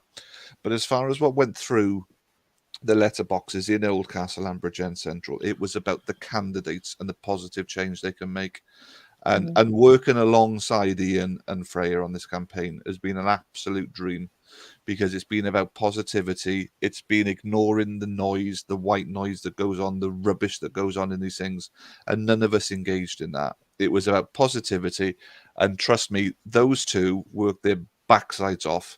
And I, the Bridgend Central and the Oldcastle count was going on at the same time, and I was running across the bowls hall to keep up with both of them, because 5 years ago, Freya was disappointed. And for 5 years, she has worked that ward and doubled her vote in the same size ward with the same number of electors, doubled her vote, and the others dropped theirs. I think Angela Morelli may have increased her vote slightly with Labour, but twice as many people voted for Freya this time. Oh, it was great. I think I didn't see Freya much during the karaoke because I think he was sitting down, but Ian was back and forth a bit, and I said, "How's it going?" He said, "Oh, we smashed it." And it was just from the moment the first sort of 100 votes came out, yeah, it's done, and it was, yeah, sorted. Well, the thing is, as well, in account now, I'm becoming a bit like Rain Man, to be honest. And it used to be David Unwin would stand there and he'd look at the ballots as they came through, and as you all know, they count them and they're and they're going through counting the numbers rather than looking at the votes to start with. But as they do that, you can see where the crosses are. And to start with, it was David Unwin that stood me aside and he said, "Look, take a look, see what the crosses are. You can get a rough idea. There's this many in this pile. There's that many in that pile. They put them together. That makes 100. You can get a rough idea of what your percentages are." Well, on this one, I thought I had it pegged, and I'm going to admit this is the first count in a long time where I've not got it right, and I was sweating a little by the end because I thought we had a slightly larger margin. So I was sweating definitely at this count, and there was a few hiccups as well with the technology that didn't help. And of course, there was a lunch break in the middle of the count, which also extended it and put that pressure on. So it was quite difficult. And then we had the former Tory councillor who wasn't standing, wasn't an agent, who was being very vocal about what should and shouldn't happen. And that there was spoilt ballot papers, and she was jumping in and saying this should happen, that should happen, and that caused a bit of chaos as well with it. So it was quite a stressful count. I'll be honest, it's one of the most stressful counts I've been in for a while, and I don't really want to go through another one like that. Well, there was one point where 149 extra votes turned up, and then there was another box where the 149 votes were not enough, so they balanced, and then they got a batch wrong. And it was chaos, and it was. I went back. No, sorry, the counting staff themselves were absolutely fantastic. Yeah, absolutely. I can't fault them at all. They were entirely lovely, but it was hugely stressful, and that was in comparison to the huge joy that it was to actually do the campaign, despite some of the abuse that came out in the campaign as well. Ian particularly took some quite nasty abuse, and the police had to be called in at one point. So it's been an interesting campaign, and I'm glad we've won. So, and I'm glad to get down to work now. I think your victory is a reflection of people just don't want that anymore. They don't want that. Well, I don't think they wanted it in the first place, let alone anymore. But to stand on the doorstep and say an outright lie, and it was a really nasty lie about Ian. I don't think that reflects well at all on either the candidate or their running partner, who stood there mute and did not stop it. So anyway, the public don't want that. The results are in, and two very hard-working independent councillors now take their role, and I think that's the most important. And I will be having both yourself and Ian on together to talk about Oldcastle exclusively and the campaign, because, as I said to both of you yesterday, I don't think two candidates received as much abuse as you and Ian did during this campaign. Some of it was just outright disgusting, and that and it's not something that's been new to you in the campaign, because you've had it for the last 5-6 years, isn't it? Yeah. But Freya and Ian have been lightning rods for this sort of stuff, and Amanda and I and Alan, for whatever reason, have kind of, I don't know why they've steered away from us, and Freya and Ian have got it all, and I really don't know why, because Ian's quite outspoken, perhaps, but it's just disgusting. You're right, and the certain people play the victim card, and those who shout loudest are usually closest to the fault of the thing. And it's faux outrage that is the worst, isn't it? It's that, oh my gosh, I hate the fact that this, and this is happening, when in actual fact they're the ones perpetuating this, and this. That's the thing that is really sneaky and underhand. But, and I shouldn't ever be in a position of saying I'm quite used to the abuse now, and it does roll off my back. I don't care anymore, because I know, and I know that those that know me know that it isn't true. So they can say what they want. It's a poor reflection on them, and it's it's coming round now. It's coming to fruition that actually the public are rejecting that. They don't want to see liars, and they don't want to see abusers, and they don't want to see this sort of behaviour. That's fine. Two things have happened, Freya. People have heard it all, and then still voted for you both. Yeah. And Exactly. those who were previously publicly having a go at you, abusing you, have now resorted to fake profiles to do that. Yeah, exactly. I'm sorry to block your face there, Freya, but Ian came in with a message. Ian's been messaging all night. I haven't been able to see it because I've got there's a box up in surprise. front. Right. Martin needs to know his place. Yeah. But Ian's been messaging all night. I apologise, Ian. I apologise, Ian. I can't see it because I'm having to have the window open separately so I can scroll up and down, and it shows. I thought you meant an actual live window. stream. Sorry. I wonder why are you going with this now? You've got to have the No, window open. What you can see here, I'm having to scroll on a separate little shrunken window so it scrolls in the live stream. Right. Anyway, we're going to move on from Oldcastle now. It's been brilliant. And I'll have you and Ian on, we'll talk about everything. Ding, move on. Right, Freya's off now. No, next is another fantastic independent councillor in Pencoed and Pembrose, Alex Williams, who absolutely smashed it again. And there are some fantastic independent councillors that have shown what independence can do over the last 5 years.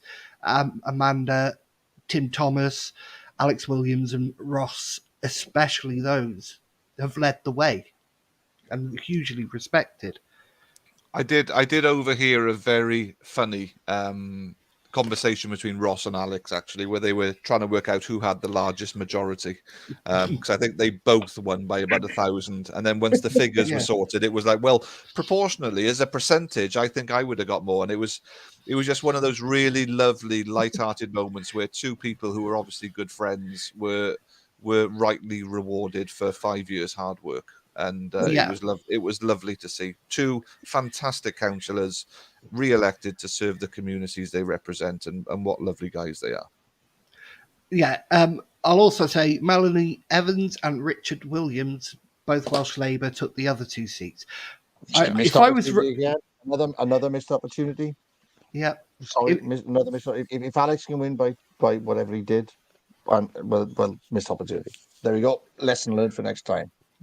What I will say about Ross is, compared to Alex, Ross could have said, well, my ward didn't increase at all. It just stayed exactly the same.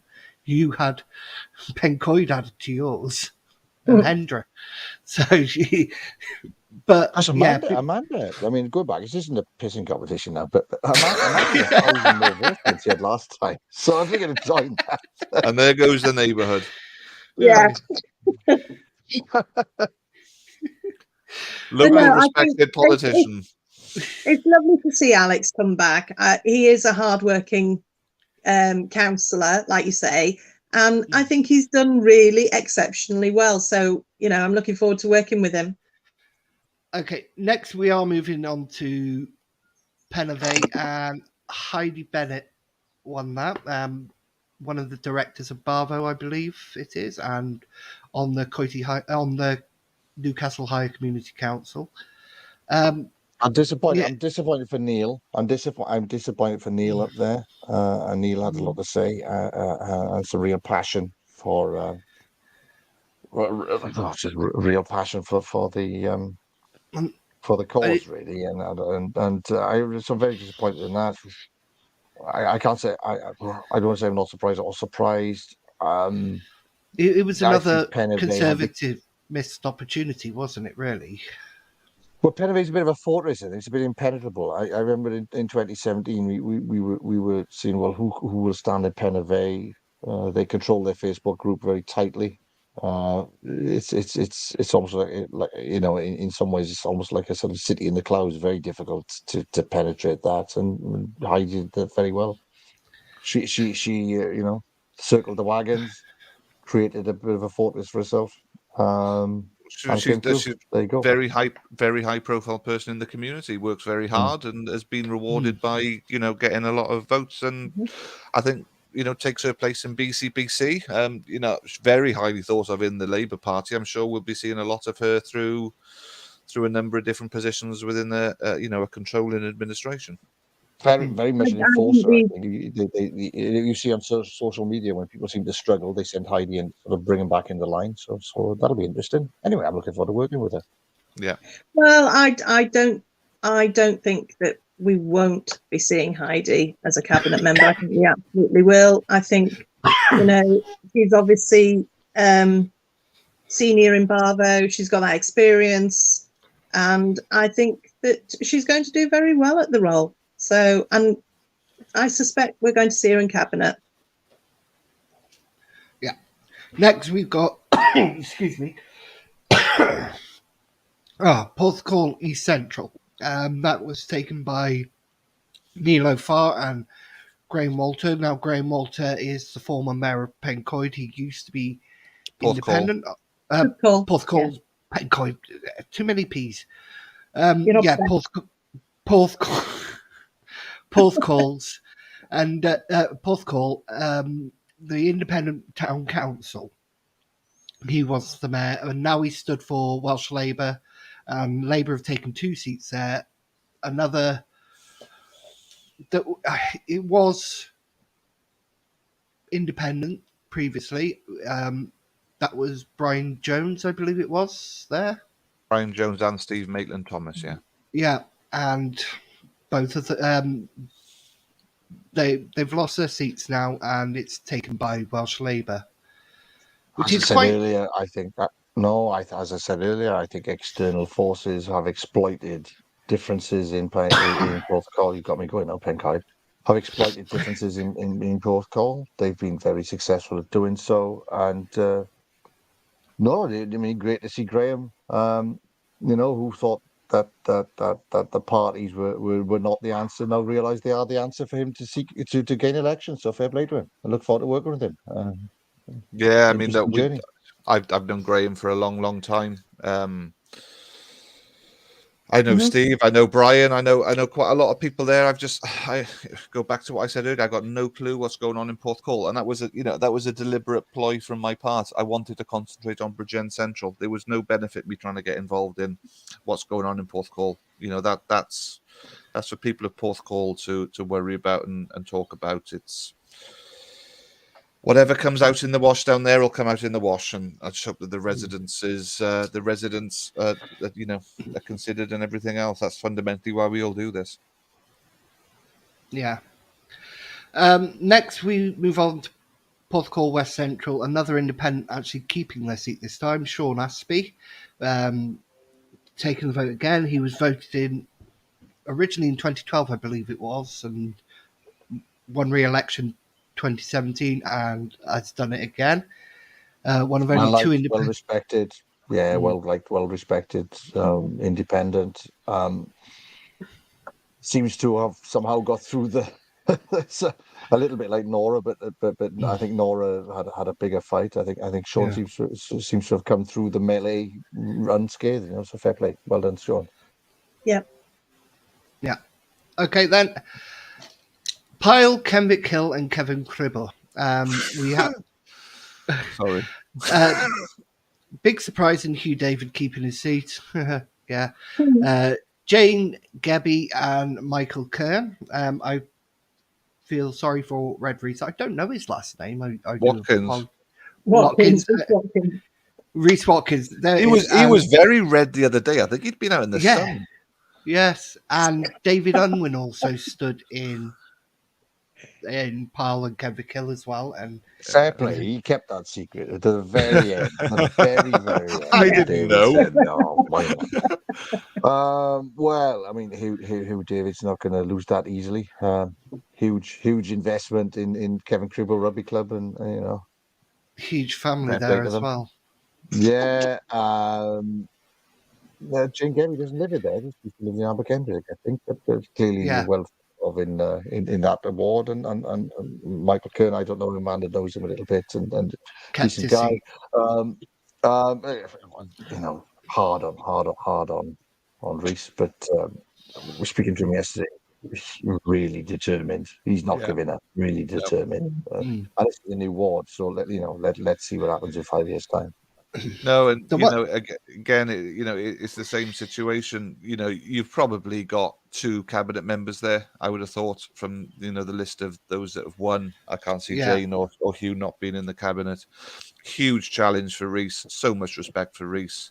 Became an independent on a real point of principle on national politics, and has served his constituency on his community council for now, and what he said to Martin yesterday, he said to me also. He's redoubling his efforts. He wanted to point out he's increased his votes from 5 years ago when he stood with Plaid. A great guy, lovely guy. And the David Unwin effect, didn't finish last by 2 votes, was the very first thing he said to me. Yeah, he's happy to beat the Tory, isn't he? He was. Yeah. Not last by 2 votes. I think the Tories wanted a recount to make sure that to get 3 extra votes on that. But David Unwin, what a guy in local politics. Yeah, you can't write the history of local politics in Bridgend without his chapter being in there.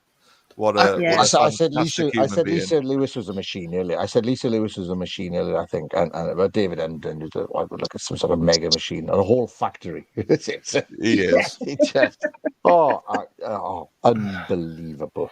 I know he just keeps going on. I saw him Friday, and I said, "It's funny. I look older now. I'm going great, and you look exactly same as you did 5 years ago." Absolutely. And he I seems said to have yesterday. so much Yeah, I said energy. yesterday. I know. I said yesterday. I said, "Well, obviously, you won't be doing this in 5 years' time for us, but you will be watching on." He said, "Why is that obvious?" Okay. Yeah. It's Right. Yeah, and we. I think you've referenced it before. We had a fantastic letting down our hair party yesterday, and there's David in whatever he is, his mid-70s or whatever he is now, regaling 75. us. Is he Yeah, 75? his birthday the other day, yeah. Okay. Well, look, he's sitting there surrounded with people half his age, telling everybody about when he was the election agent for Jacob Rees-Mogg's sister when she stood in Aberafon in 19 whatever it was. And that man, he's got a story. Steve Easterbrook talks, but when David Unwin talks, Steve Easterbrook listens. And just we need the shadow writer to spend a few months with David. Let's get it all down. Absolutely. I'll chip in for that. I think if there's a crowdfund, we'll get that down. Let's get David's book out there. What a man! Just brilliant. I love sitting alongside him on Bridgend Town Council. It's just brilliant guy. Anyway, we've got 2 more results to do. The next one is Resplay. Mike Clark's form. Is it Mike Clark? Yeah. Yeah, Mike Clark's former seat. He stepped down this year, and it was taken by independent Robert John Smith, which is another independent in Porthcawl. But I think it was really only contested between the Conservatives and independent. I don't think Labour had much interest. I don't know, Robert. No, I don't. Because 5 hours at least of my time yesterday was Friday was spent counting and recounting Coity, watching them lose twice. I did miss out a little bit of this, so that's it's my eternal shame. I do need to get to know more about Robert, and of course we'll be colleagues. I did speak to Nora very briefly to congratulate her on the victory, and she said he was a great guy. So I'm looking forward to meeting him. Yeah. Echo that. I wouldn't be able to pick him out of a lineup, but I look forward to spending a lot of time with him for the next 5 years. Mm-hmm. Right, the last result of the day of Friday's election. In a way, I got this right because I said it would be 2 independents, 1 Labour. I just got the Labour person wrong. Right. Uh, Now, I, now, before you say anything more on this ward, okay, this is really important to me and the only reason I came on tonight. All right. oh, thanks. You cannot talk about this ward without first talking about the amazing effort that Leanne Tehan Dyer put into No, this. And I Yeah, refuse to let you talk about those elected until we acknowledge what a phenomenal young lady oh, Leanne is. oh, yes. It's she is an extraordinary, and she would make such a fantastic councillor. I'm glad she's on a nostalgia with Tim to start getting that in the right direction with Terry Nichols and somebody else. I can't remember who at this point. This escapes my mind, but yeah, she is fantastic. And I was speaking to her yesterday, and I said, 5 years ago, Mark John was in the position you are now. He came so close to being elected, and just say 5 years later, he's elected. Keep working hard, keep doing it, and I have no doubt you will be a councillor. She's Yeah. such an amazing young lady. She's passionate about the local community. She works hard, and Tim and Mark have got nothing but the greatest of respect for her, and I look forward to seeing more of her over the next 5 years. Yeah, Absolutely. And I absolutely agree. Leanne she's capable, she's clever, she's very clever, and you underestimate her at your risk because she's switched on as that girl. She really is, and she's going places. So do not think this is the last you'll be seeing of her. It's not. She will be a councillor at BCBC, I can promise you that. because Martin and I are on a WhatsApp chat with these guys because, you know, up until maybe 7 or 8 months ago, I don't think these 3 people knew each other, and they've kind of been thrown in together on this campaign. And Martin and I would talk, and we just sit there in amazement of how these 3 people came together and just became this phenomenal machine. And Yeah.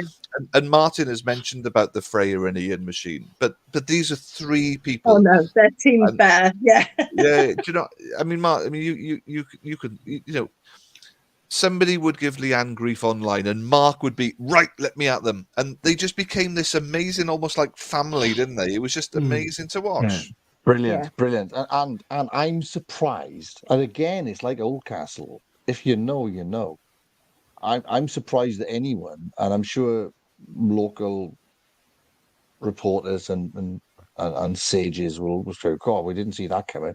I always saw this coming, and I think I'm actually slightly disappointed it wasn't a clean sweep because, as I Yeah. said to you, Stephen, Steve and I have talked about this years. I mean, because I've been on St Bride's Minor Community Council for the last 5 years. Luke, you were there. Yeah, for a little bit. I've always thought that St Bride's Minor is Labour's soft underbelly, and I think I used that word to Steve a number of times. Very many This times. is not the core Labour territory that people think it is, and they've gone and done it. That Paul is on or was on St Bride's Minor Community Council. She'll have to submit her papers now if she wants to be co-opted back on, and we'll see what happens. But so no Paul a little bit, but absolutely, you know.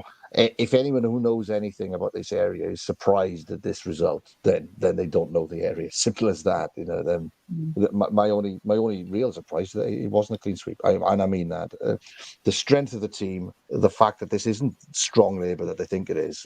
Well, it's just. I think this is up there with Kem Glass. Actually, I think this is the remarkable achievement. A brilliant Well, team. Gutted for Leanne, but as I said, there's a lot to be done. I mean, and we haven't talked about community council. There's a lot to be done in St Bride's Minor because some people may or may not have forgotten to put their papers in. Similarly, in Undersudra, there's an awful lot of work to be done underneath the BCBC level, and I think we'll see a transformed St Bride's Minor Undersudra community within a couple of years. but Well, I I mean, think as well. sorry, go on. I was going to say, whilst we're talking about teams and working effectively, that has happened across the board, and we've sort of all had our own individual teams. And even in Oldcastle, not just Ian and myself, it's been the guys who have stood with us that have stood on for town council as well. You know, we've had fantastic teams that have all worked exceptionally hard. And I look at Coity and I look at Central and I look at this team here. And then I look at the chelping that goes on online that says independents are disparate, they can't pull together, they can't work together, you'll never get them to agree to anything. And it's absolute rubbish. And I think these teams show that that just is absolute nonsense that's been, you know, put out there. These teams work exceptionally well together, and that carries through when we're elected. When we're elected, we work well together, and that I think is the one thing that's going to shine through from this. Not just where we're BCBC as well. I think we're also working really well with the ones that are on the community councils as well. So, you know, I think you dismiss the independents at your peril. Well, the other thing is, Luke, as well, I'm not just singling you out here, but many people considered it was Gary Thomas plus two others. Well, Gary Thomas came sixth. Yeah, he came last. Yeah, I mean, yeah, we'll ignore the Tories that stood there. There's, again, no real point, is there? But, you know, Paula Ford got nearly 150 more than an incumbent Labour councillor, and I've got no idea why that is. I don't know the area, I don't know the people.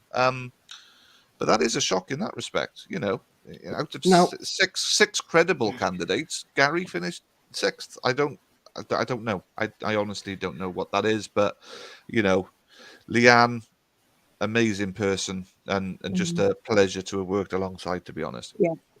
Yeah. I wasn't saying it would be just Gary and two others. I thought Mark and Tim were guaranteed, and I thought it would be Gary simply because he's been there so long. He's well known, and he had that big success with Brinkethian Rugby Club. Exactly. Getting that transfer. I think that's a reasonable. I think that's a reasonable punt. Genuinely, but this is a big result. But to me, it's unsurprising. Yeah, but what I will do, I've got to give credit where it's due. Mark Galvin, after the thing, a lovely post congratulating Mark and Tim on the thing. When we can see, we've seen bitterness. We saw that bitterness in Coity, didn't we?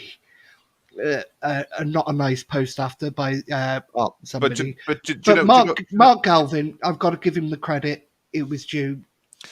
Do you not know saving his own thing because he works in BCBC and he knows he's got to work with the candidates? But the thing is, there's in sports, in politics, in life, there's a way to win and there's also a way to lose. Yeah, the way you handle yourself after a defeat is the very mark of a man. And if Mark has done that and he's been sincere, then good for him. Because those who've done snarky little comments and snarky little backbiting and stuff, then perhaps the electorate were right in that respect. Because you know, it's incumbent on people who aren't successful to be gracious, and if you can't be gracious, then you need and be gracious in victory as well. Oh, absolutely. You can't. We have to learn to do which we have to learn to do because we're so used to losing. Yeah, well, let's be honest, Martin. Mark, look, let's go back to just under 5 years ago. You know, we had a fantastic 2017 as what was then changed for Bridgend. We exceeded expectations. And then we had a load of little by-elections and stuff where we didn't do very well. You know, whatever reason, whether it was the candidate, whether it was the processes, I don't know. But, you know, you and I and Tim would be at counts at 10 o'clock at night and we'd be laughed at and sneered and public comments about, you know, this is the end of them and blah, blah, blah, blah, blah. And we were gracious in defeat. We always shook the hand of the victor. We always wished them well. We always said we'll be watching you and scrutinizing you and, you know, on behalf of the public. But that teaches you how to win graciously is when you learn how to lose. And, you know, I shook Martin Spidman's hand at the last Bridgend Town Council meeting. And the word I said to him was, we're opponents, we're not enemies. And I think some people need to remember that we're opponents, we're political opponents, we're not enemies. We choose different sides, we choose a different flag, we choose different, you know, manifestos and ideologies. But if you can't be gracious when somebody is democratically beaten you, then I think you need to look if this is the right world for you to choose the political way forward. You know, you've got to Well, extend the hand and shake It's it. personal. I mean, I it think, is personal. It's very. You've lost. You've lost. People have rejected you, and that's very personal. mm, And I get why people get upset by that. We've all lost here. All of us have lost elections, haven't we? You know, and it is very personal. But as you said, you've just. And I I think I think, remember saying in 2017 when you've got to go into these elections preparing to lose.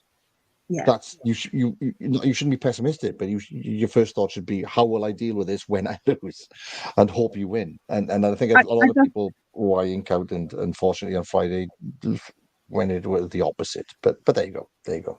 no, I Sorry, definitely Claire. think you're right. And I think it's a measure of how somebody is. When they do lose as well, because it's going to happen to all of us at some point, Yeah. or it has happened to us in the past. But I actually just want to pay a bit of respect to Martin Smidman, who I think has been a very good councillor on BTC, and I'm sorry to see him go.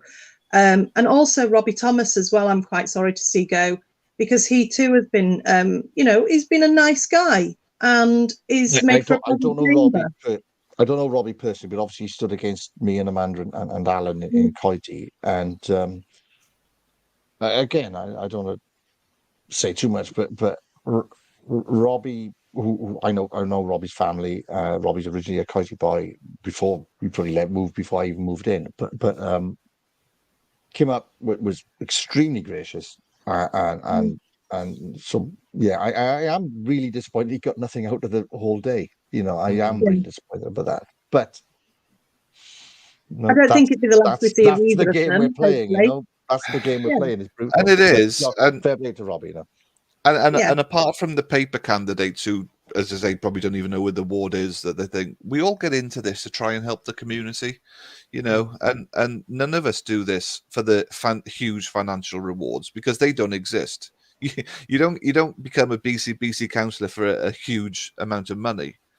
That is just what it is. And sometimes, at the count, right after the count, whatever, perhaps isn't the time to be level-headed. But I think we need to try to be. We need to shake the hand. We need to accept defeat or victory in the way it's offered. And I was slightly disappointed, when they did the announcement.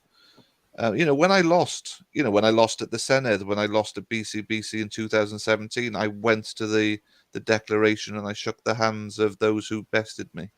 There was quite a lot of candidates not in attendance on Friday to be there. And, yeah, it's I think, we don't in Bridgend, they choose not to go up on a stage, they do it in a circle, and, there's no kind of thing. But it's part of the process, and as Martin said, all four of us here have lost an election, and the graciousness of it just can't be Friday forgotten. was Friday was an interesting day. It wasn't. Well, maybe we were more of a threat than we were 5 years ago. Definitely. But there were fewer people who could look in the eye on Friday. It was an interesting time, and maybe it's just a sign of things to come. Where and it's like you go on to this sort of. I'm rambling a bit, but you go on about this thing about the real independence and affiliated independence, what do you call this? And there seems to be that an independent is fine as long as they're not a threat. But as soon as yeah, they're a threat, they become something else. Yeah. No, we don't like. We don't. What we like is that we like the declawed independence. You know, the ones that they've taken the claws out and they paw us, but we like them, but we don't like the ones who can actually do anything. So and I and think there and was a little bit of that going on Friday. And I've got some bad news, because in 2017, and we got 3 at the time, and we did phenomenally well at community council, and we lost a couple of by-elections afterwards, and everything else. And the demise of Change for Bridgend was premature, because we went away, we licked our wounds, we looked at what we do, and we found ways to do it better. Now, the headline from last Friday is that Labour have 27. You know, if all the councillors take up the position they were elected to take, then they have 27 councillors. And that's the headline. They've got the majority. They needed 26. They've got 27. So that's fantastic. However, the area that Bridgend County independents really work, you know, I'm going to pick a couple of wards out for you here, Luke. Bryntyrion, Lalliston, and Merthyr Mawr, Kevin Glass, Bridgend Central, Oldcastle, Coity Higher, St Bride's Minor, and Isowdra. Those wards combined have 16 councillors in them. Sorry, I'm leaning forward because I'm looking at a map that was put together by Owen Donovan. So that's 6 wards, 16 councillors. Independents form 12 of those. So in those densely populated areas, 3/4 of all councillors are independent. Yeah. Now you wait for 5 years' time when we've been working those wards hard as we've promised to do, and we start looking at other areas to grow from. We've gone from 3 to 12 in 5 years. You What's wait. next? Yeah. And I think as well, Owen Donovan made a very good point actually in his recent article, although he did say I wasn't going to get in, or one of us wasn't going to get in the previous one to that. You were Luke wrong, said Owen. that as well. Luke said that as well. Luke said that. You were both wrong. But no, in this more recent article, he's pointed out that actually now there's a significant number of independents who will be the opposition, and we're not the Tories. We're not the same softly that they can manipulate and, you know, move around and make sure that they can still carry on in the way that they have in the past. That isn't going to happen. From outside of the chamber, we've been scrutinising and putting things in the public domain that perhaps they wish were not in the public domain, such as our bed and things like that, the CCRD, you know, bits and pieces like that, that they really did not want putting out there. And like Owen says now, you know, as BCBC councillors, I mean, myself and Ian were stopped from meeting with BCBC staff members about the changing rooms in Newbridge Fields by a sitting councillor at BCBC because it was outside of our remit. That won't be happening anymore. And I think Labour might be cheering initially, but I think they're going to perhaps rue the day that they've got back in with such a small margin as well. It's not going to be an easy ride for them over the next 5 years, and I think they're going to have to really knuckle down. Well, we saw very muted celebrations on Friday. There was no big party in the corner. There was no cheering. There was a group photograph where they all had smiles, and I understand that they're happy, but they know that they're in for a rougher 5 years than their last 5 years. They've increased their numbers, but they've also know that, you know, that we will be watching every move. You know, we will be scrutinizing everything with greater access to officers to give us the information that we've been working on hard from outside. You know, let's not forget this 4.10.1, whatever it is, this anticipated 4.5% increase for the next for 4 of the next 5 years. That came from our group with no access to that information other than what's publicly available online. And Martin found that. Now, what's Martin going to be like with enhanced access to even more information? There is going to be greater scrutiny on behalf of the residents. And I genuinely hope that there is mutual respect between the governing administration and the official opposition, because that's when residents benefit. When opposition can hold an administration to account properly, respectfully, and democratically, then residents win. And let's hope that the biggest winners that came out of Friday are the residents of Bridgend County Borough, because we will be working our backsides off. Well, if you look at it, for the last 5 years, it's been BCI that have been basically Labour's pain in the arse, the Labour leadership. That sounds like a T-shirt to me. Yep. It was BCI and heavily, I think you, Steve and Martin, with the care contract. That was the first thing. and then CCRD. And I've got to say, it's been really Ian Williams who's been pushing the RBED.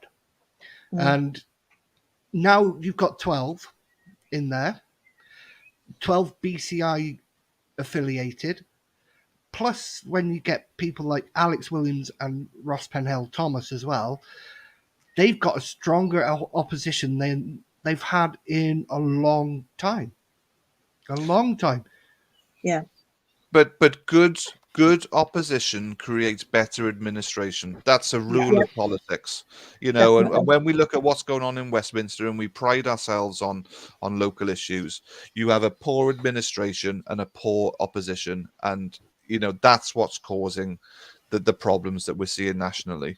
And let's sharpen the steel. Let's properly scrutinize.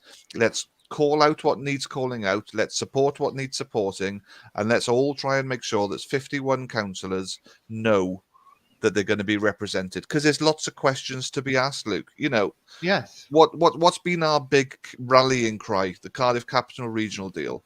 Well, again, because of scrutiny by people on this call, we know that there's still £8 million that needs to be funded on what we're contracted to fund.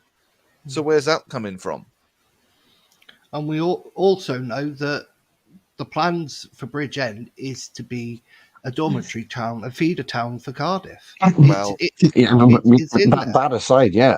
But let's go this flagship. Oh, we're getting our money back. So I mean, we could go on. I mean, and I need to go now because the Grand Prix is halfway through. But yeah, you know, this whole my stake thing. Oh yeah, but we got our money back because we put in 4 million. We got 4 million back, or 3.5 million. No, but that's money. That's money we could have already spent. We could have spent that money, but 3 years ago, or 2.5 years ago, we'd already stuck 3.5 million into the CCRD. So we could have put that 3.5 million into the Revlon site, spent the money there, remediated it, turned it over, got the cash back by now, and used that money elsewhere. So if we're going to get money from CCRD, it's got to be money for new things that we wouldn't have been able to do ourselves. So we could have done that. We had the money in reserves. If we want to become property developers, which is essentially what's going on with Revlon, we could have chucked our own money in, turned that over, got it back, possibly a profit, took it back into capital receipts and used it for something else. We didn't need to go through the whole rigmarole of giving our money to the CCRD, begging for it back just before an election, to spend it on something we could have already spent it on. And then the whole park and ride, the whole park and ride. Why isn't Core Metro funding that? I mean, these are the questions that, and I'm sorry, you're not going to get that from the Labour patsies that have been elected. It takes us, and I'm glad that I'm in the talented team that we're in. I'm really glad. We this is a talented team, and I'm really looking forward to getting the work. And Martin, you used this phrase earlier about not doing our opponent's job for us, but I'm going to give this Labour administration a little tip before we even start our first meeting. Do not try to fob us off with rubbish, because we will call you out. If somebody sits in a meeting and, as an example, says that a changing room isn't open because there's a widget or a wadget or a bidget or a bodget stuck on a ship in the Suez Canal, one of our team will sit there and call rubbish. Do not try to fob us off, because whatever's gone in the past and whatever 11 Conservative councillors may have let past in the past, that's not going to happen on this watch. If we smell it, we will call it. And do not insult people. And that's not a dig at one particular councillor. That's an example. But that level of BS will not be tolerated. And the other thing I would advise, and I'm not really in the business of advising my opponents as to how to deal with me. But the one bit of advice I would give is bear in mind that when I ask you a question, I already know the answer. Right, I think we're going to have to leave it there because we're nearly 20 minutes over the 2-hour mark now. Yeah. We could really talk all night. This is what we like to do. But I'll thank you all, Freya, Stephen and Martin. Freya, I'm looking forward to having you and Ian on soon. I'm sure that's going to be fireworks on its own. Yeah. So I'll say thank you to everybody for tuning in tonight, especially Ian Williams, who's filled up the comment section. There's a shock. Get him on. which has been brilliant. So it is Mental Health Awareness Week, so just remember Be nice. you're never alone, and just because you can't see somebody is in distress or that doesn't mean they're not, and they might just be courteous to people. You don't know what they're feeling. Anyway, thank you everybody for joining us, and thank you Freya, Stephen, and Martin. It's been brilliant, and I think you're all amazing. Thank you. Cheers, Luke. Right, good night, everyone. Good night, everyone. But not the Bye. nicest man, Bye. apparently. Bye. Bye.